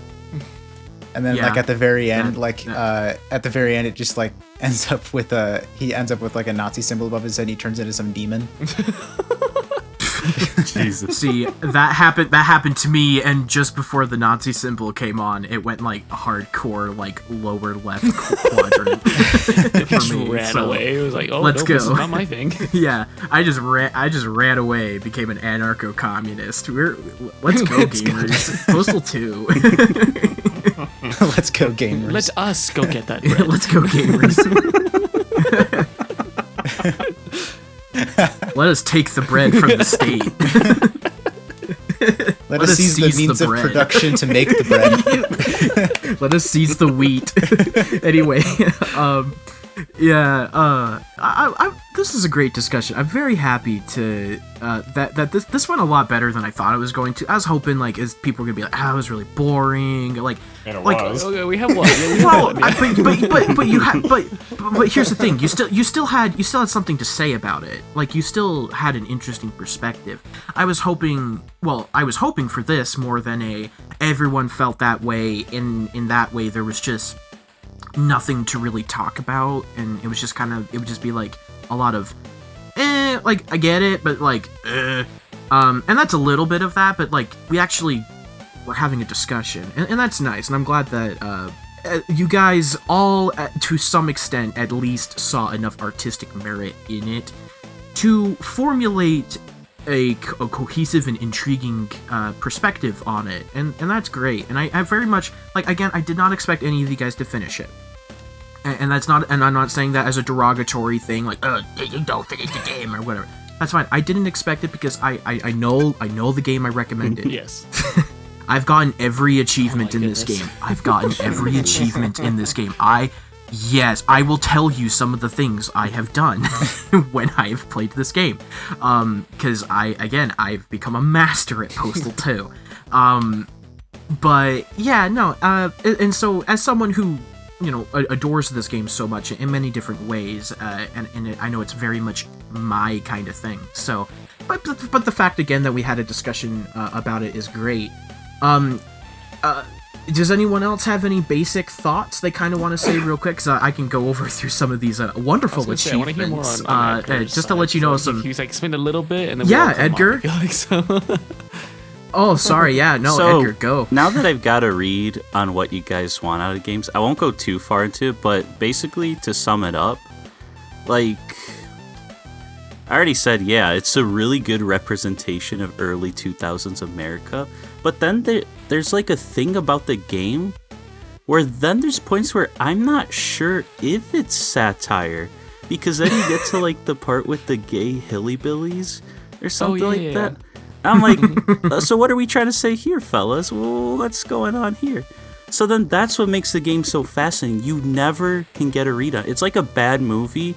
Those that are like so bad it's good, but they're only good because the filmmaker's not self-aware to know that what he made is crap. I don't know what this game is. Did they know it's crap? Or did they just play into it later on with the updates over 20 years? With the fact that they're now working on Postal 4, and I've played some of that so far, and I've played the expansion they released in 2015, Paradise Lost. I know they know what they made. Running with Scissors knew what they were doing. I mean, their name is literally Running with It's pretty Scissors. obvious. That's, you know, out self-injury waiting to happen. But I have they knew what they were doing. so like I guess just like politics and its merits as art. It's the pinnacle of games as art, but in the most wrong ways. That's all I have to say on that. But what I really want Amazing. everyone to discuss, I'm gonna drop a bomb here. I hate Prey, the reboot. Yes. This is the ultimate sim. This is the true immersive sim. Think about it. Think about it for a second. Think about it. I mean, I hate both. Yes. bombs. I've recommended that game on the podcast before. And we got some very intriguing opinions on that. I'm such a fan guy. The thing is that I wouldn't say it's necessarily an immersive sim. Disagree. Per se. There's not enough world interactivity to really to really say Let that. me explain. Dude, I've done all the achievements in this game. I've done literally everything you can do in it, and even I would say, yeah, it's an immersive sim as much as say something like BioShock is an immersive sim. Maybe a little more. I'm not comparing it to BioShock. I think BioShock shit compared to Postal 2,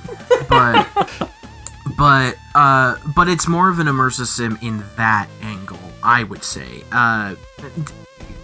Just kind of the way I feel. It's kind of like almost like calling The Witcher, maybe like The Witcher 3 or like Cyberpunk, an immersive sim, where it's like, I get where you're coming from, because like, yeah, you have that to a degree, and there's a lot of sim-y elements in it, but like, overall, no, I wouldn't say so, but, if you feel that way, you're certainly not wrong in feeling that way.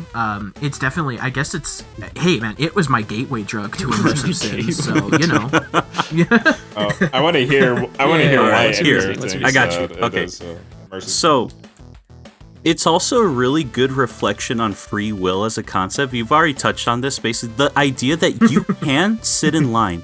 Every single line, you can. You're given the illusion of choice. You can be a good citizen.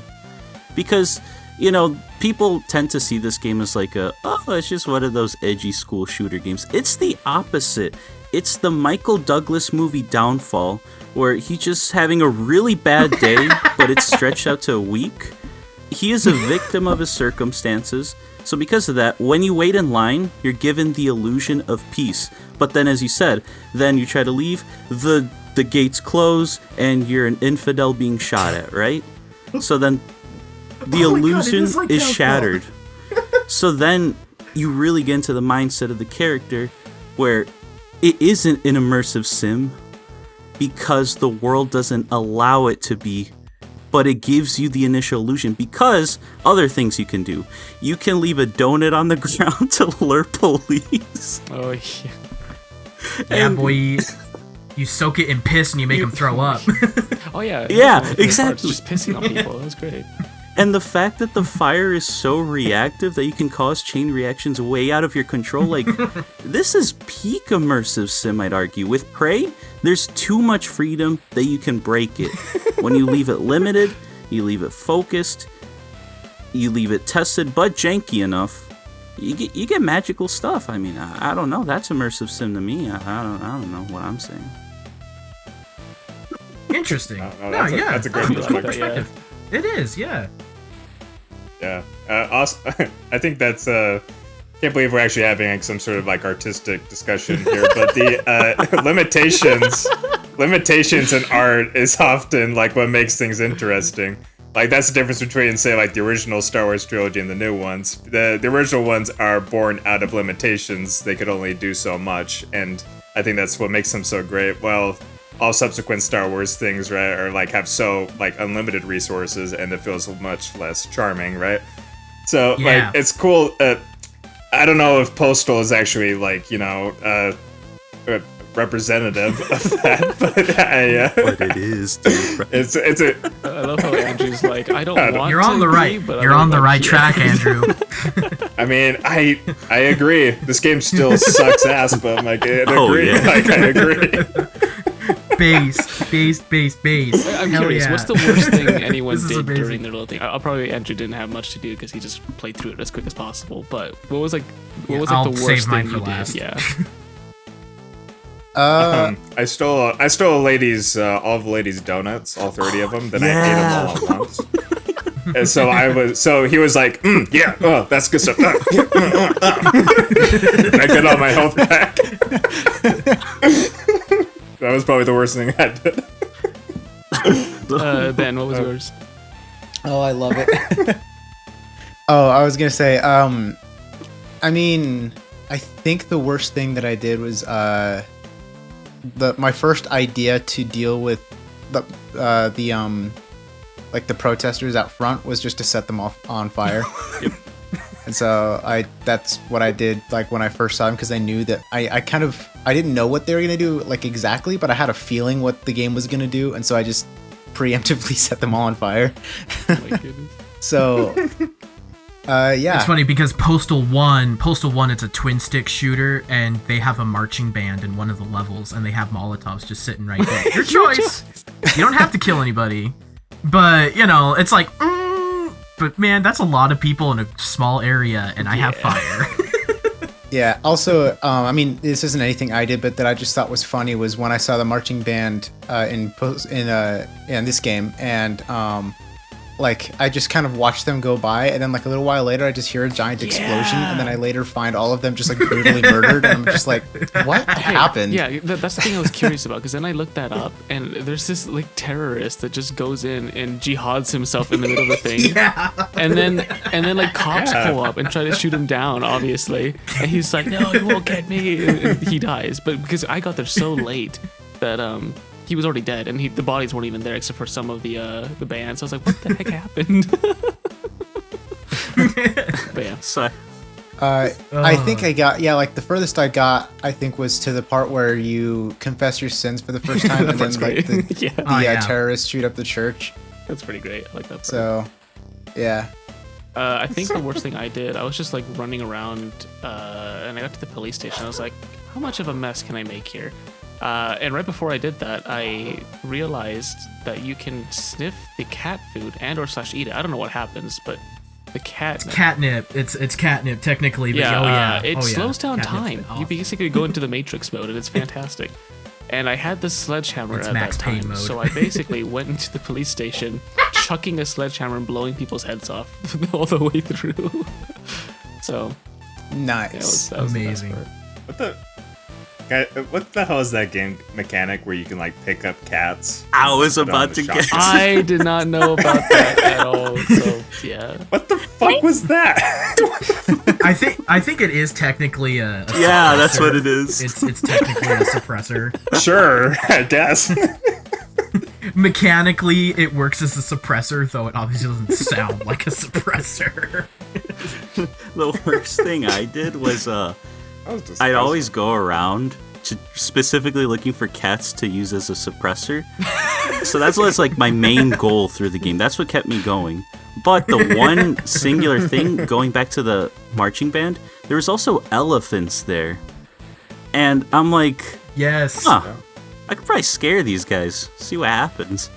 And so I don't remember if I set off explosions near them to startle them, something like that. But then after that, I just walked away, got to a far away enough place, and just watched them trample the entire band because they really don't have a proper path to run away from danger like that. So they just run in the field. Oh my god, that game. What a masterpiece. I hate I it. was gonna say this is an immersive sim. So It is. the worst thing I did.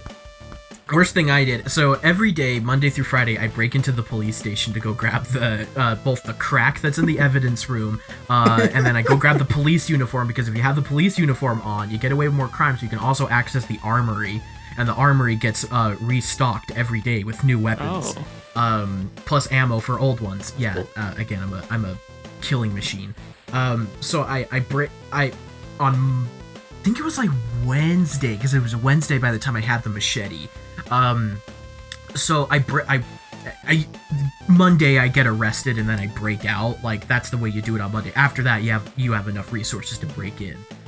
So I broke in, and I ran up all the way to the top floor, and I was killing cops the whole way with the machete.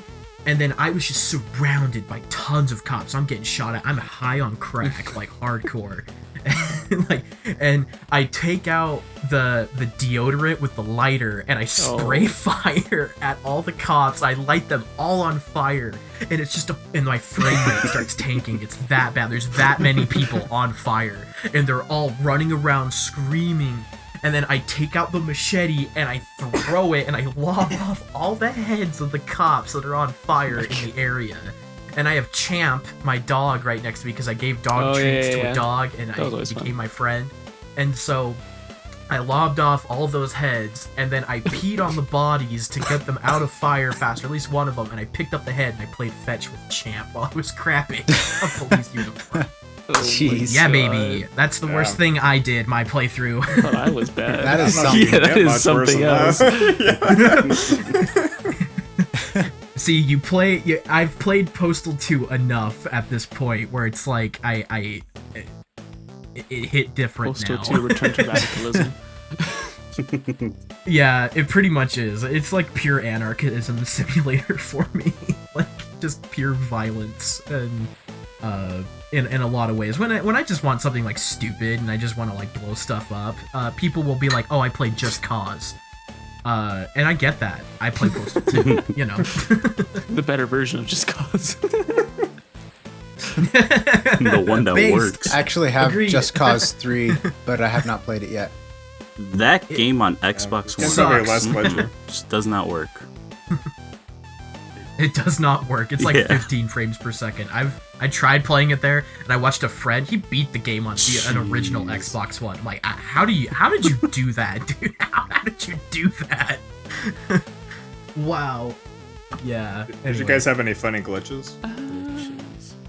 Oh yeah, I have my I don't telefrag. think anything too glitchy. Not that I remember, at least. I had a lady just kind of like saying like gibberish. Like I was just staring at her shirt, and she was going, but yeah, go, and I wouldn't stop. It was just like that for like 5 minutes. Talk machine broke. I guess. Understandable. Have a nice day. You just walk away, pee on her, and she runs away screaming. She had a shotgun too, so like it was kind of threatening. You know, like, she's like speaking in tongues with a shotgun. Like it's kind of spooky. Wow, is Andrew Foreigners racist? It's someone who doesn't speak his native language holding was a a white firearm. lady. That's just how foreigners start coming to America, especially going to Texas. Yeah. Dude, that's Russian base. gun That's hold. true. It's not like like someone moves from Mexico to Texas. They just see that go, alright, turn it back, we're out. Understandable.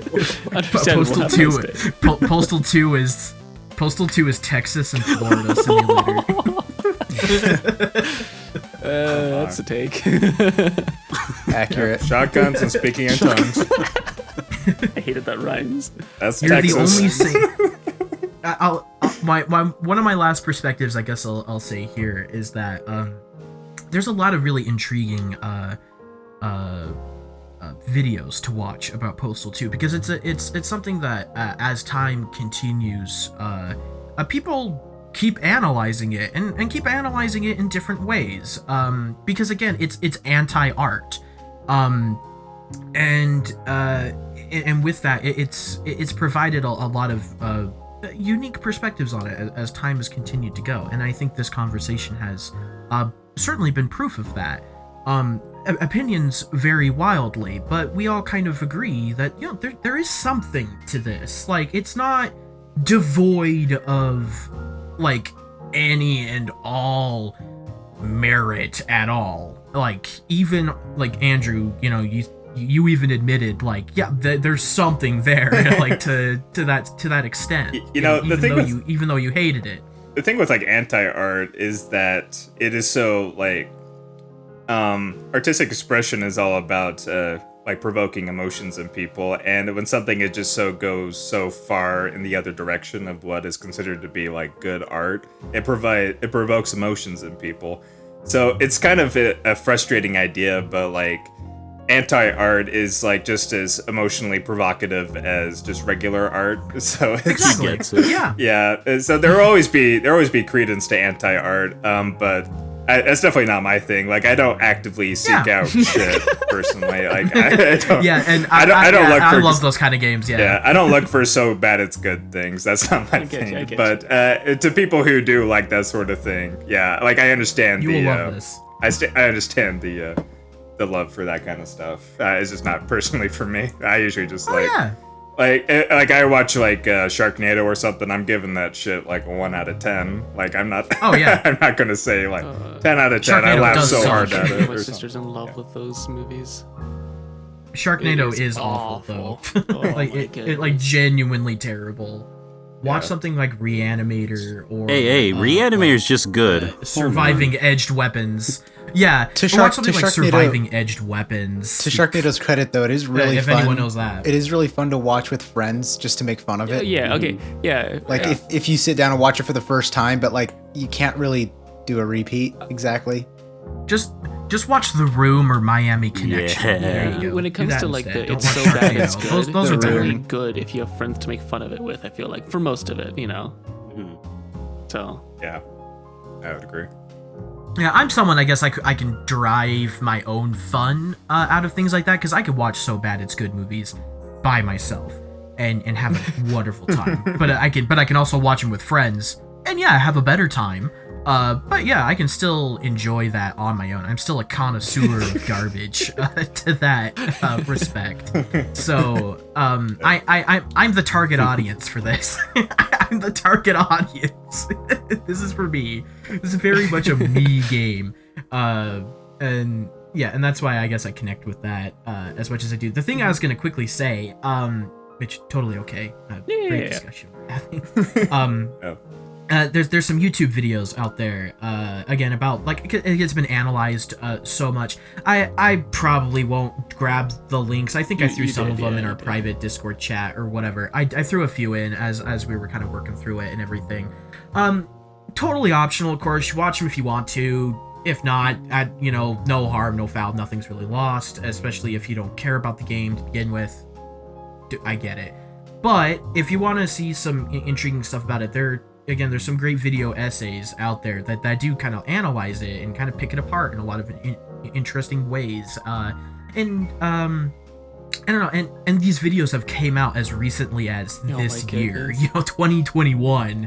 Yeah, that's the thing. Like, so it's constantly still talked about to this day, to at least some extent. It is always relevant in some regard. And there's something to that. yeah, no, So, there is. there's something to that. Yeah, and interesting. Something to think about. But anyway, I want to see anything else anyone had before I just read off some of these funny achievements that I or the rest of us or whoever's gotten while we before we wrap up. Yeah, I think you you're go good. ahead. I think we're all good. You go ahead. Okay. So, as the final sales pitch for this game, I'll read off some of the amazing Steam achievements that you can get. You can get an achievement called I Swear I Thought It Was a Home Fill, where you explode a nuclear bomb. You can get the achievement Rebecca Black's Nightmare, where you total 30 cars. You can get an achievement called Darth Mauled, where you slice 30 people in half with a scythe. You can get an achievement for escaping maximum security jail. You get Do You Even Enzyte Bro, where you unzip your pants in front of 3 women and 3 women laugh at your jump. I've done that. I've ran 30 miles. I've ran 30 miles while holding a pair of scissors, so I got the running with scissors achievement. Yep. Let's see. I killed all the book protesters at the library. I've got an achievement for killing over 1,000 people. Fear and Loathing, where I smoked 10 health pipes and 10 tins of catnip in a single play session. Yes. Explode 30 heads with a sledgehammer I think I to got the that one, face. didn't I? Can't touch this. Yeah. I have done the complete Postal 2 with no kills. I've done complete Postal 2 with a playtime of an hour and a half or less. I've completed Postal 2 only using the shovel to kill people with a minimum of 30 people to kill. I've finished the game on Heston World difficulty, which is one of the hardest difficulties there. I've completed A Week in Paradise and Postal difficulty, which is the hardest difficulty. Man, Postal difficulty is really hard, but I finished Postal difficulty. There's killing the CEO of Running with Scissors, because he's in the game and you can kill him.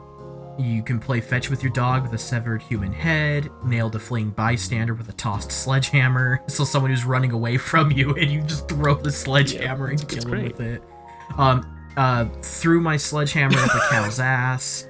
I've suicide bombed myself. I've also got an achievement for suicide bombing myself next to Taliban. Jesus. Yes. I've asked a police officer to sign my petition. I've bribed my way out of being arrested. I've kicked down doors. I've sucked my own piss. I killed someone who refused to sign my petition. I've whacked a severed head 50 meters or further away with a shovel. I've severed all of their limbs without killing them. I've killed someone with a flying jump kick. I've saved the marching band. I killed the Taliban guy before the marching band could die. I found the secret hidden copy of Postal 3 in the game and peed on it. That's Postal 3 is a whole nother can of worms. I found the secret Taliban base. I've done the sewers. Let's see. Let's see. Paradise Lost on Postal 3. Sure. I think that's about it in terms of like a lot of the really interesting ones. Oh, I've sold 30 cats in the expansion, because you can sell cats. I've kicked 10 people in the balls. And I've like peed that on achievement. Snowmen. And I also got the achievement to wait 13 real-world years ever since the game initially came out to find an Easter egg for the re-release of the original Postal game, because they added a secret area that the you VR could go room to. headset, right? Yeah. Yep, that was added way post-launch. That came out in 2016. That was added as a free update in 2016 to just advertise the re-release of the original Postal. It's pretty fun.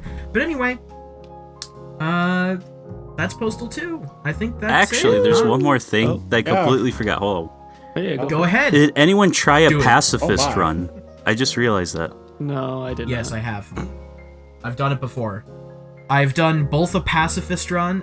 I've done a pacifist run normally. I've done a pacifist run on Postal difficulty. I've also done playing it the true Postal way, where you do Monday through Friday, but you play it like each day, where it's like I play the Monday level on Monday, and then the next day on Tuesday I played the Tuesday level. I've done that too. Yeah, man, I've done everything. Because I was gonna say, Postal. I fucking lost my words. What is it? Pacifist Postal is probably the best way to play it, because it's actually really relaxing. It's really weird. You're just waiting in line. Yeah, It's so the cool. fact that you can even do it is what makes it so cool. And then like my favorite level is I think Tuesday, when you just go around. Hi there, would you care to sign my petition? Like that sound is ASMR to me. I'm not even joking. Like it's so. I feel comfort because also the fact that it's a meme, like it's just so familiar. The meme's just going pretty great, around. Yeah. Yeah. And then when they're rude to you, they're like, fuck off, you just like, ah, shit. Like, why is that his reaction? I don't know. That's what it goes back to my point. Like he tries so hard to just live his life, get his bitch wife some milk, fucking deposit a check. He just wants to live a life. Do you want to hear Oh my, I'm so sorry. Real quick, do you want to hear the Postal 2 dude? That voice actor. He's now a news announcer for a local news station somewhere in the U.S. You want to hear him talk about Black History Month? Because I just sent that to the chat. 30-second video. It's pretty amazing. WQAD News 8 celebrates Black history and the legacy of Dr. Martin Luther King Jr. He fought injustice with peace. Dr. King led non-violent marches to protest inequality. His courageous acts of service. Okay, now we're back. Hello, we're back. Isn't that cool? But yeah, I think it's interesting because when you start up Postal 2 for the first time, it says like, hey, if you're considering having any sort of serious like career in politics or any serious career in general, I'd maybe think again like before you like really jump into this like hardcore. And I love that, you know, even despite that, the voice actor has what many people would consider to be a normal and respectable job. In fact, a really cool one at that too. So look at that, man. Where would Rick Hunter be without Postal? I don't know, probably still doing that because he's got it. Probably happier. Hi there. Would you care to learn about Black History Month? Like, wow, what a glow up. Fuck you. That's a really good impression, honestly.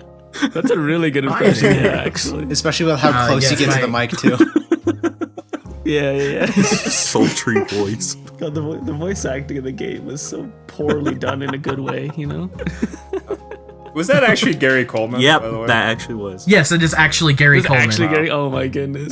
Was this just me, or when it goes into the cutscene where the police are trying to apprehend him, he doesn't actually move his legs? He just kind of floats Yeah, away? he slides away. Okay, that was just Slides away. No. Oh my Yeah, god. I love that because that's kind of like a middle finger to the fact that Gary Coleman, like, he was so exploited by his parents and everything. He never really saw any money from, like, his early television days as a child. Like, his family, like, abused him really bad. And Postal 2 was kind of like a middle finger to that, where he had, like, a paid gig as himself in something like Postal 2 of all things. And isn't he in the movie too? Again... is he in the movie? The Uwe Boll movie? I haven't seen the movie. I need to see the movie. That's the next step. Yeah, there's a movie. There's a movie. And just like, no, it can't be a movie. Yeah, man, it's directed by Uwe Boll. It's the guy who did House of the Dead and the Alone in the Dark movie. He did the Far Cry movie, Blood Rain. He's that one German director that one guy who's like really infamous for making video game movies. It's him. Oh, I don't watch like. Don't, because the ones he makes are Oh, so okay. bad. I don't know if you heard about it. We don't blame you J.K. at all. Simmons is in it. J.K. Simmons. J.K. Simmons is in. Come on, man. Is in the Postal I movie. love J.K. Simmons. No, I gotta watch. No. Dude, it's a J.K. Simmons, yeah. dude, I made a pact to watch every movie of J.K. Simmons. In it. Well, No. Yay! We need to watch the. It has a 22 on Metacritic. good enough for Oh me. my god. Okay, That's high. Andrew, we'll watch it together so we can make fun of it, okay? Yes, we should all watch that. We should do the video game movie discussion again with Raphael and Daniel, but why we talk about Postal 2, the Postal movie. Alright, does that about wrap up Postal though? I think it does. That was great. It was an experience, so I would say that. See, I'm very happy. This was a long episode, but this was a great episode, and I'm very excited to listen back to this again, like the Rogue Warrior episode. I think this one will age like fine wine. This will be a discussion I will love to revisit and re-listen to for years to come. And I thank you very much for that. So thank you for putting up with Postal 2, everybody. I appreciate it for those who had an unpleasant time with it. I thank you for putting up with it. Thank you for your efforts. Will do. Yes, I most appreciate it, and I thank you for contributing. Nonetheless, it may not have been easy for you, Andrew, specifically, but I appreciate it nonetheless. You're a real trooper. Thank you. It just means that Ethan is not allowed to jump out of a game like he did with what's it called? Cave Story. Yeah, no, the whatever. I don't the get next, you, man.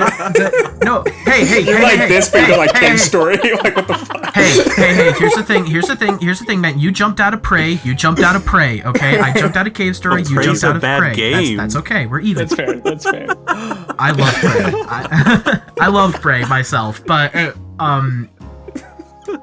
anyway, the next game that Andrew recommends, I will fully stick through with it. He stuck through with this, even if I don't like it. Well, I mean, the next one I don't like, because you did recommend Super Metroid, and that shit was good.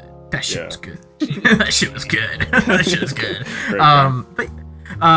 Yeah, no, definitely. Andrew, if you recommend, I don't know, something like Cave Story where I just can't and I hate it, I will put through the effort. I will do it just for you. You earned it. I'm gonna recommend Pikmin next. Beat Sure. that.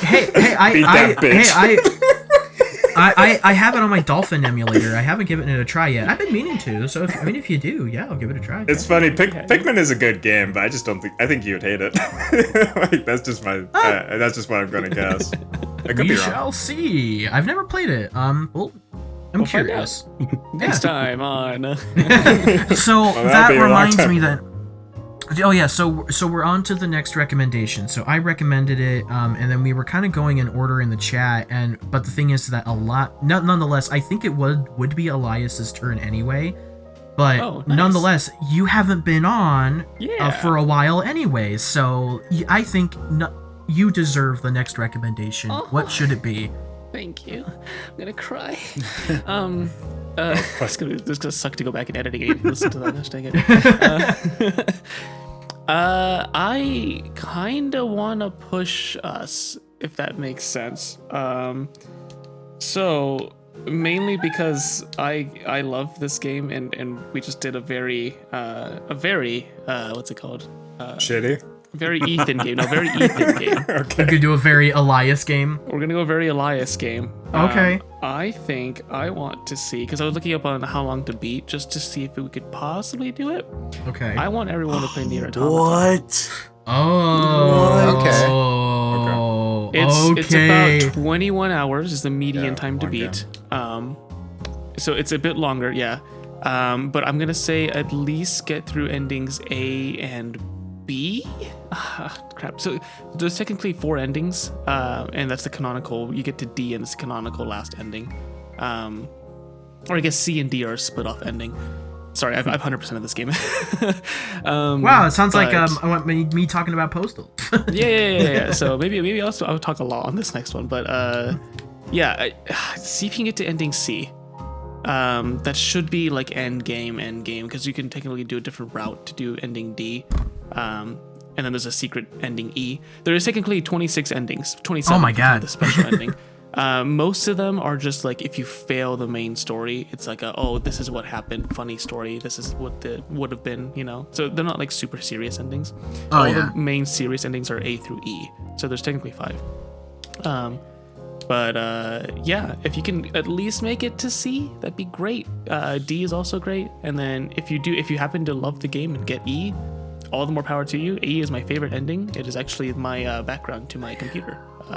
So it's a King. fantastic ending. By background, do you mean like what the menu turns All right, into? I'm excited. Or what's your back? What the Yeah. menu turns into. Yeah. If you do the thing. Yeah. Hey Edgar, if Okay. you want to join in, It's I would say actually you're more than my welcome second to. favorite game of all time, so I would love to. Oh, I could yes. talk about that endlessly. Dude, Nier. Edgar's back next week, baby. Let's go. We'll be back to back. He's become a I'm not permanent gonna member at this spoil point, I why- suppose. Let's base. I'm not gonna spoil why I can't play it, but I can't. You know why, Elias. I can't. So. Oh yeah, I'm no, going off I know memory. why you can't. Yeah. Yeah. Oh my goodness. I might have to replay it. I need to finish Nier Replicant, and if I have time, I might speedrun because I have a file before I finish 100% in the game that has like fully leveled out the main character. So I can just like. I'll have to breeze watch through a the game. Clem's video or something to catch I'm- up again. Yeah, shit. Yeah. Yeah, something, I viewers, don't know, speaking but- of that, Hopefully we can all finish this game. If it takes, because we're doing this and then an off topic, right? So we'll have the 2 weeks, hopefully, right? Is that what we're doing? Yeah. You know what? Yeah, let's do that. So, since this is going to be a longer game, I'm going to recommend we do 4 weeks for the game. So, we will give more time. So it'll be, because we record in 2 week intervals. So, we'll give 4 weeks for the game, but we can do a recording. We'll record a new episode 2 weeks from this Sunday. So we'll record one then, and we'll talk. You'll just kind of do a mid kind of catch up sort of thing. Maybe we'll talk a little bit about it. We'll say, hey, I'm at this part or whatever. Yeah, just to see where everyone's at. Yeah, do like a progress check with games we've been playing, and then we'll do the full on episode on the 4th week. That way, hopefully, we have enough time to finish it or play enough of it and able to have a discussion like what we had today. Yeah. So hopefully, I mean, for everyone, at least ending B, because that'll be the second. Yeah. Ending B will give you enough. I'm sorry, but I disagree. C and D will be the. Well, no, I'm just saying for if you really don't the game, at least ending B. Ending C and D essential. Are yes, you understand automata, at least you've ascended. Automata. You've ascended. because now having started Replicant, it's oh god, I didn't understand automata apparently, because Replicant adds so much to it. And then there's this whole other there's so much. The man behind this game is Yoko a freaking Taro, genius. shout out, my Yoko favorite Taro, Twitter dude. follower. Oh my Praises. god. So good. Anyway, yeah, that's the game. Nier Automata. Have fun. I think you guys will be okay with, because it is JRPG-ish, but it's so detached from that it's not. I think people can get into that a lot easier than Replicant. Nice, because I hate JRPGs. But do you like action games? I think the roles. Okay. I love them, and that's why I've been excited to give it a try, because I shit like Devil May Cry. Yeah, because Devil May Cry, Vanquish, Bayonetta. Well, then this is your jam. jam. Yeah, I'm looking if you like Bayonetta, Mm-hmm. this is basically Bayonetta, but with swords and guns as well. Yeah. Oh, So Bayonetta. yeah. Bayonetta, yeah. So it sounds like if you took Vanquish and Bayonetta and made it also kind of a bit of a bullet hell. Am I? Yeah. Mm-hmm. Yeah, it's a good combination. So Vanquish, Bayonetta, and Fury is kind of my kind of thing. What I'm getting at, having not played it, I think you'll realize it's very much in its own genre. It takes from other ones, but it's kind of created its own little sphere, if anything. So nice. It's the Strand game. It's the first Strand game. Suck it, Kojima. You know, I just realized. But yeah. I don't own this game anymore. What? I let a friend borrow it because when it came out, I was singing its praise. This is when I worked at GameStop. I was telling everyone, you gotta try Nier Automata. You gotta. This is the best game I ever played. And so I lent it to a friend. It's been 4 years now. I haven't seen that copy. God damn it. Well, nonetheless, I think it's on Xbox sick. Game I Pass. just got it, So it'll be available to play that way, and I think it's also on PlayStation 4 and Steam. Should be pretty easy to get your hands on it. I will say it's also a controller Very game. controller It's game. very much controller game. Oh yeah, I tried it with mouse and keyboard. It was god awful. Don't do mouse and keyboard. Oh yeah, no, it's like if I tried to play Devil May Cry with a mouse and keyboard, I'd rather kill myself. But that sounds great. We'll report back from there. Anyway, we've had a great discussion today, gentlemen. Most certainly a pleasure to speak with all of you once again. I love you. Kisses. Mwah, mwah. Y'all have a great rest of your day, as well as the listeners. You can find Edgar at... my YouTube channel's Foreign Disciples. I don't have an actual link. I was about to lie to y'all by accident. I'll make sure to put a link in the description. I did it the last time he was on. I'll get an Thank actual link in the description of the podcast. Yeah. And yeah, that's damn. Do you want to plug? Do you want to plug your Twitter too, or is I'm good. Yeah, your Twitter is very interesting I'm recently, good. man. If you need to talk, I'm here. I'm here for you. Really funny. Leave me alone. You are very horny. Ben, where can people find you? You can find me on Twitter, Letterboxd, and Backlogged, all at Thunderfellow. Letterboxd I've been very silent on recently. I haven't watched any movies lately, mainly because the theaters have been closed down for, about a year and a half at this point. And I don't really tend to watch movies at home. But I'm every so often I post on Backlogged, and Twitter, it's mainly just shit posting. So Hell yeah. yeah. Yep. As it should. He's got it. As it should. You should. Y'all should follow Ben on Twitter. Ben's Twitter is great. Thanks. Because he Thanks, treats King. Twitter how it should be tweeted. You're welcome. He treats Twitter how it should be tweeted. Just a shit post. I do it as a shit post, and I also take it kind of seriously. So it's very miserable for me, but I'm addicted to it, and I hate my life. Ben's got the right idea. And Edgar, I'm doing it so right. What do you mean? I hope you're okay. You are doing it very right. You're doing it very right. I think, Edgar's probably has the most base Twitter account of all of us. Anyway, you can follow me. You can follow me on Letterboxd, Backlogged, Twitter, Instagram, and I haven't written anything for CBR in God knows how long, but maybe I'll publish something at some point. We'll see. I'm so exhausted from my day job. I don't want to work anymore after I'm done with my 40-hour work week. Mood. You can find me at those places. I have a link tree in the description where everything will all be listed out, so you can just click on links as you see them. I was gonna mention a Twitch account. I don't know, when's the last time I Twitch streamed? I don't plug that shit anymore. I'm probably just gonna take that off. Anyway, Andrew, where can people find you? I guess you can find me at artstation.com/Andrew Langston. Or if you want to commission me, you can email me at andrewlangstonart@gmail.com. I've been doing illustrations for a children's book that I don't want to actually post online because I kind of want to sell it for real. So I haven't actually posted anything for quite a while. Nice. Hey man, that's king shit though. That's king shit. Hone your talents. Yeah. Which reminds me, I need to review. I need to give you Wow. some feedback on that, Andrew. Oh yeah, crap! I keep forgetting about that. Yeah. Yeah. I'd be willing. Have you been posting it in the art chat? No, haven't been I there. was talking to, I was hanging out with Ben and Elias. Without you, Ethan.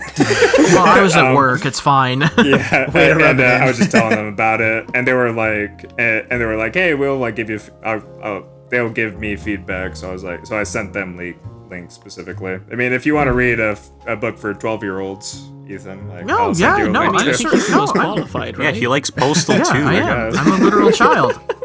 I'm on Twitter. Yeah, it has I like Postal similar too. I'm on commentary to Twitter. Postal too, so I think you'll enjoy it. I'm very intrigued. Postal 2 really inspired. This one's for the book, kids. Yeah. Shout out to all the 6 to 12-year-olds out there. That'll be the sequel. I'm gonna make a Postal 2 children's book. Based. Oh my I'm sure Running with Scissors would actually love that.